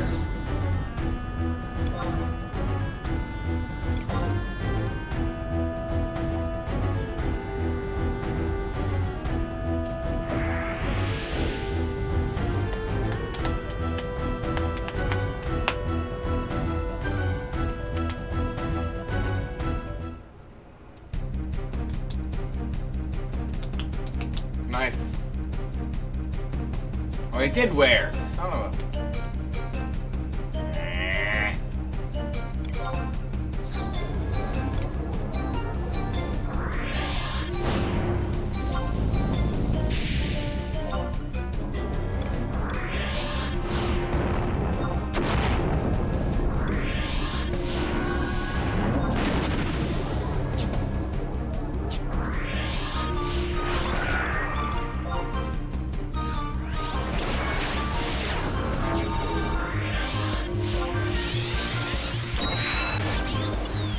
Talk to anyone?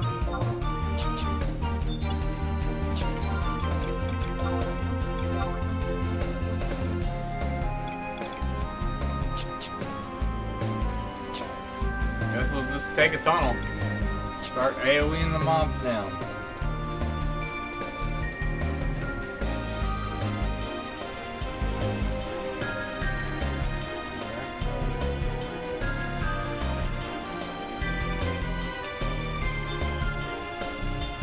Yeah, Google.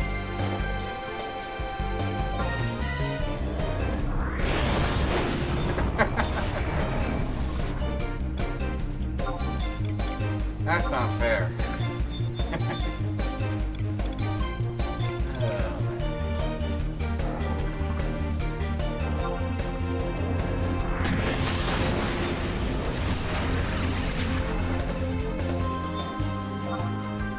What?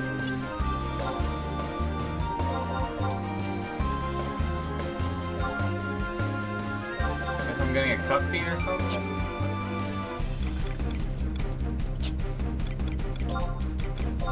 It's odd.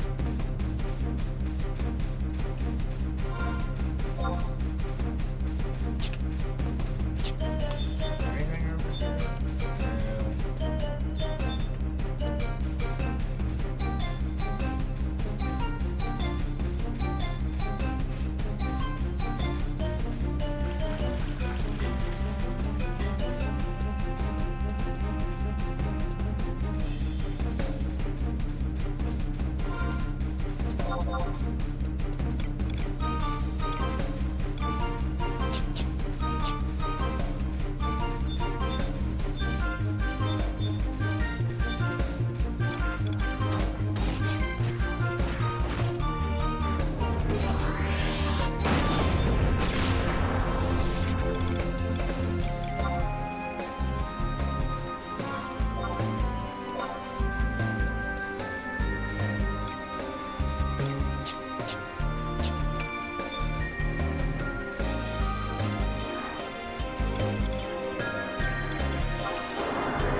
guys are holding your own.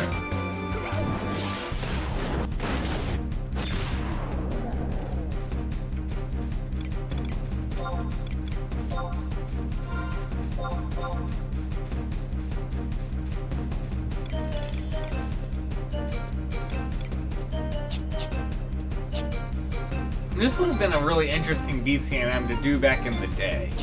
Back in, 75 days, considering you have NPCs fighting with you and everything. Obviously, you would need a, group of, maybe not a group of 6. Probably pulled it off from less, but doing it with like 6 people.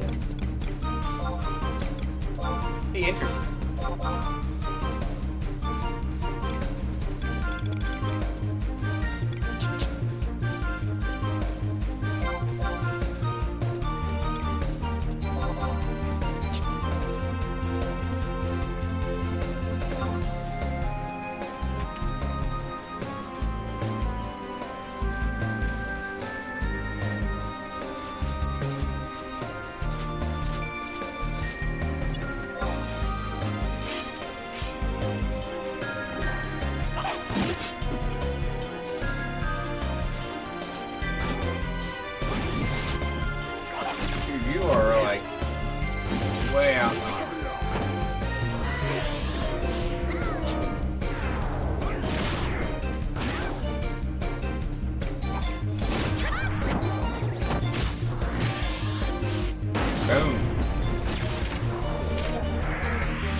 That would have been much more fun back in 75 days, because obviously that wasn't very fun. Just, here.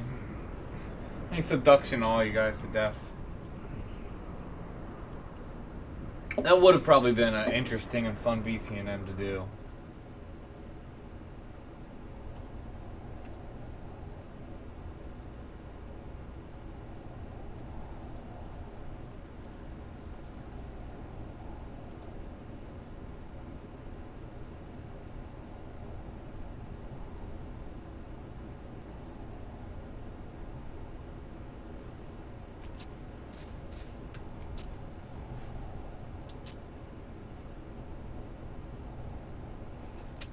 Nothing a little magic fruit won't take care of.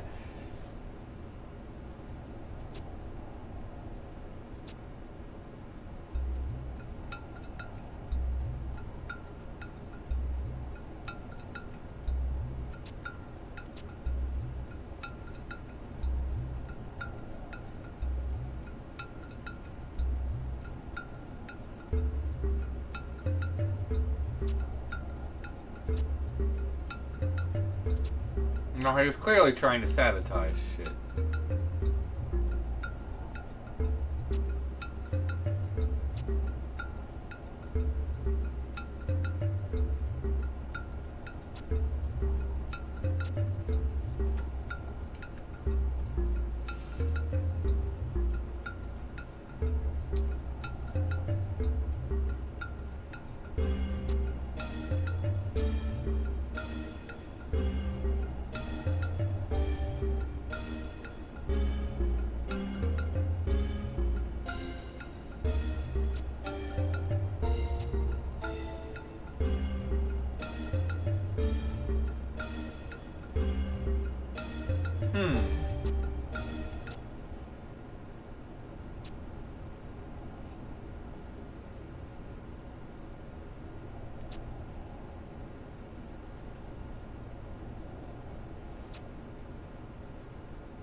Interesting.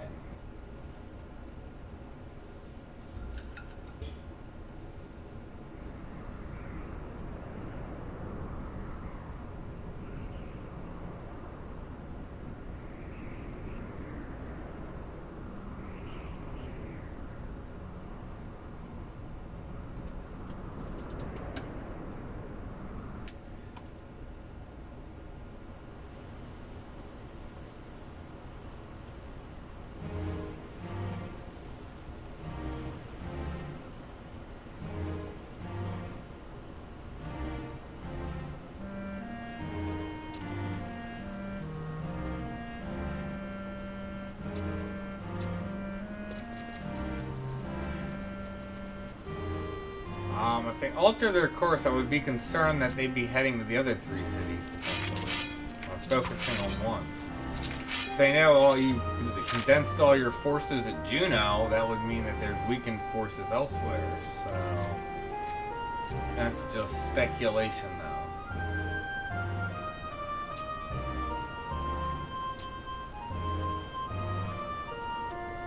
I don't really want it.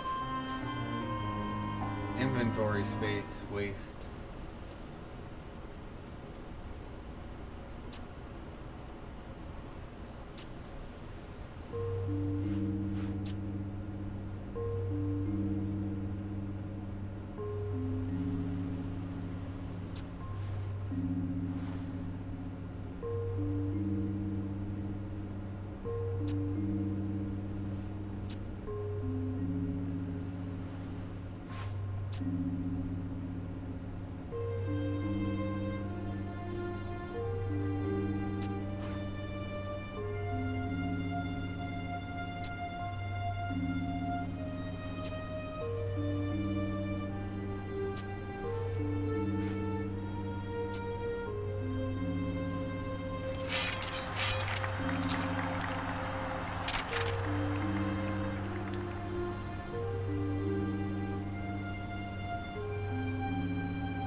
I missed it because I was looking at the quest.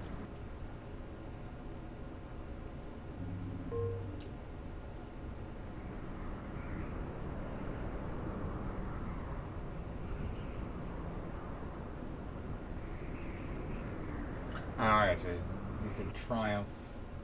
That's understandable. There's a crossroads, which we just did. Zone and wait 1 game day after completing.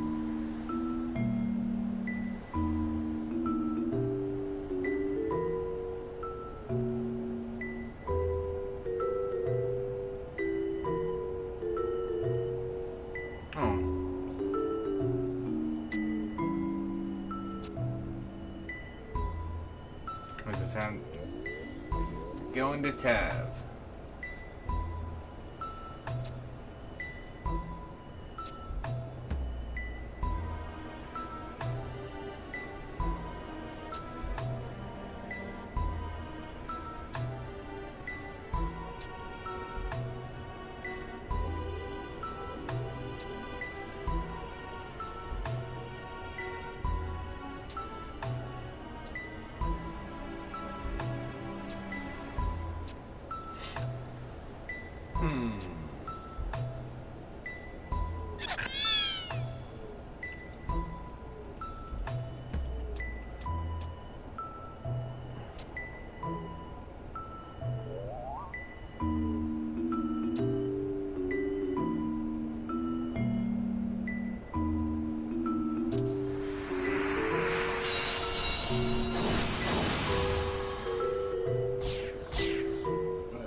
don't know what's the deal with these guys.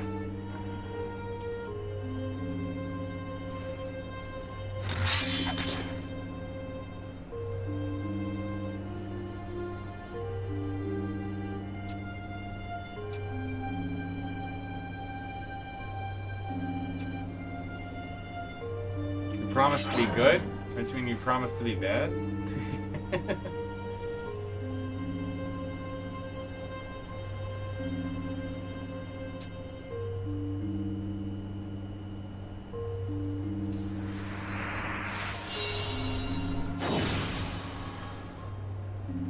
Weird.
We have more cutscenes, or are we done?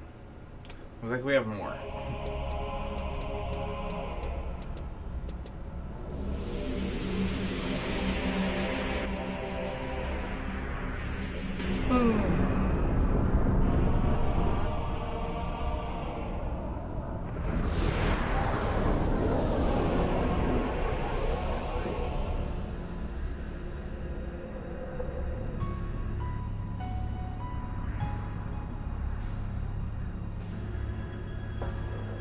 Is one of them an Elven, one of them a Hume, like Thalmor, it seems?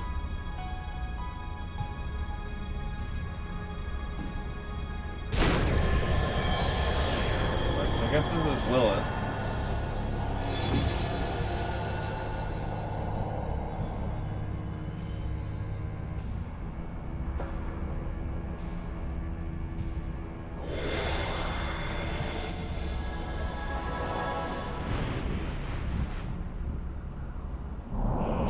The main antagonist shows herself.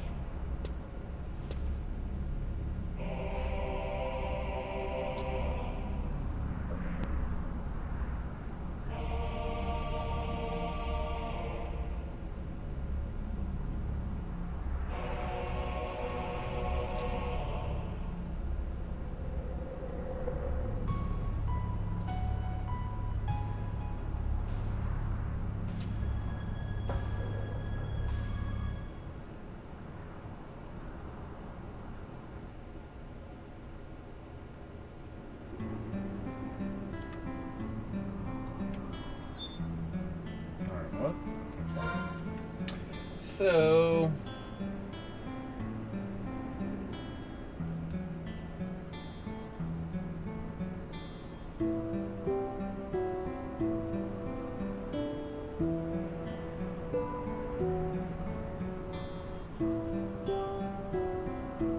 I don't know if I want to get into all of this.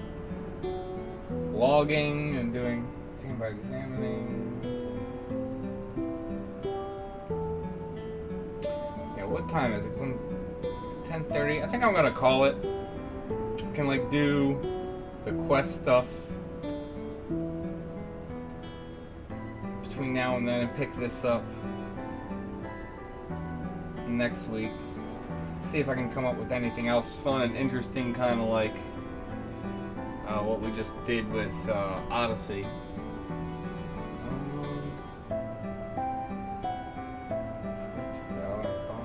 Break then.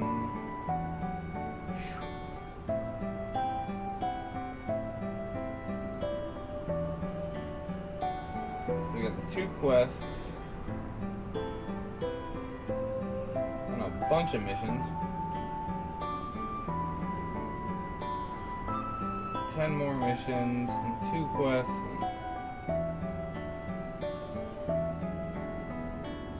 And 11 more quests after that.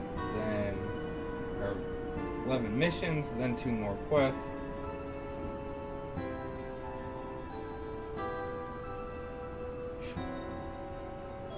So there's still a lot to do. I mean, judging by this, I mean, these early on quests take a lot. I do remember that, and there's less of that going on, but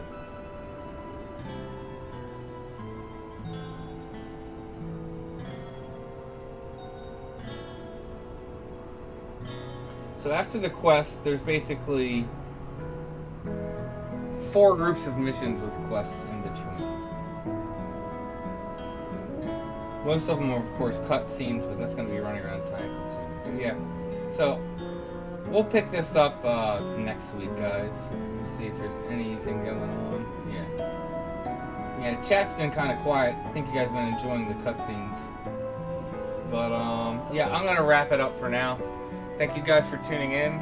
Thank you guys for supporting the channel. And yeah, I hope you guys are having success and everything. Was it? Need to go back through Sandy S and the Nations quest. Yeah, that's the thing. I'm gonna have to go and do all those quests for the other nations too to make guides for them at some point. So, like right now, I gotta get back on Adeline stuff. What is it? We got through chapter 1, and I haven't done the audio yet for chapter 2 because it actually starts getting somewhat complicated.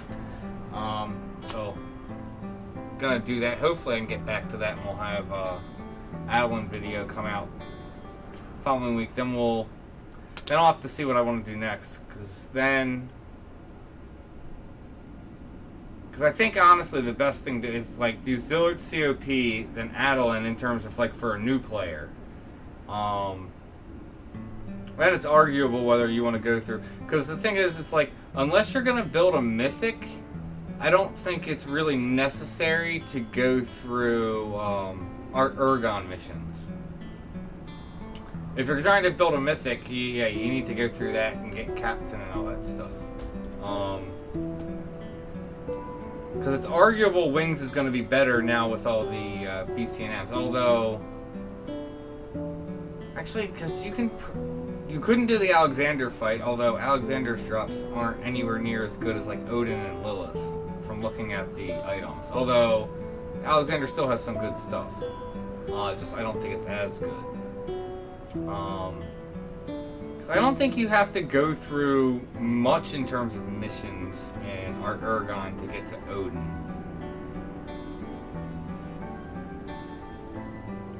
Alexander, though, I know you have to. That's the end of Art Ergon mission. So I don't know. I'll have to see. I need to get through Wings of the Goddess so I can assess it myself. You know, it's kind of hard to make an assessment on it if you haven't been through it. But again, guys, have a good night, and yeah, until next time.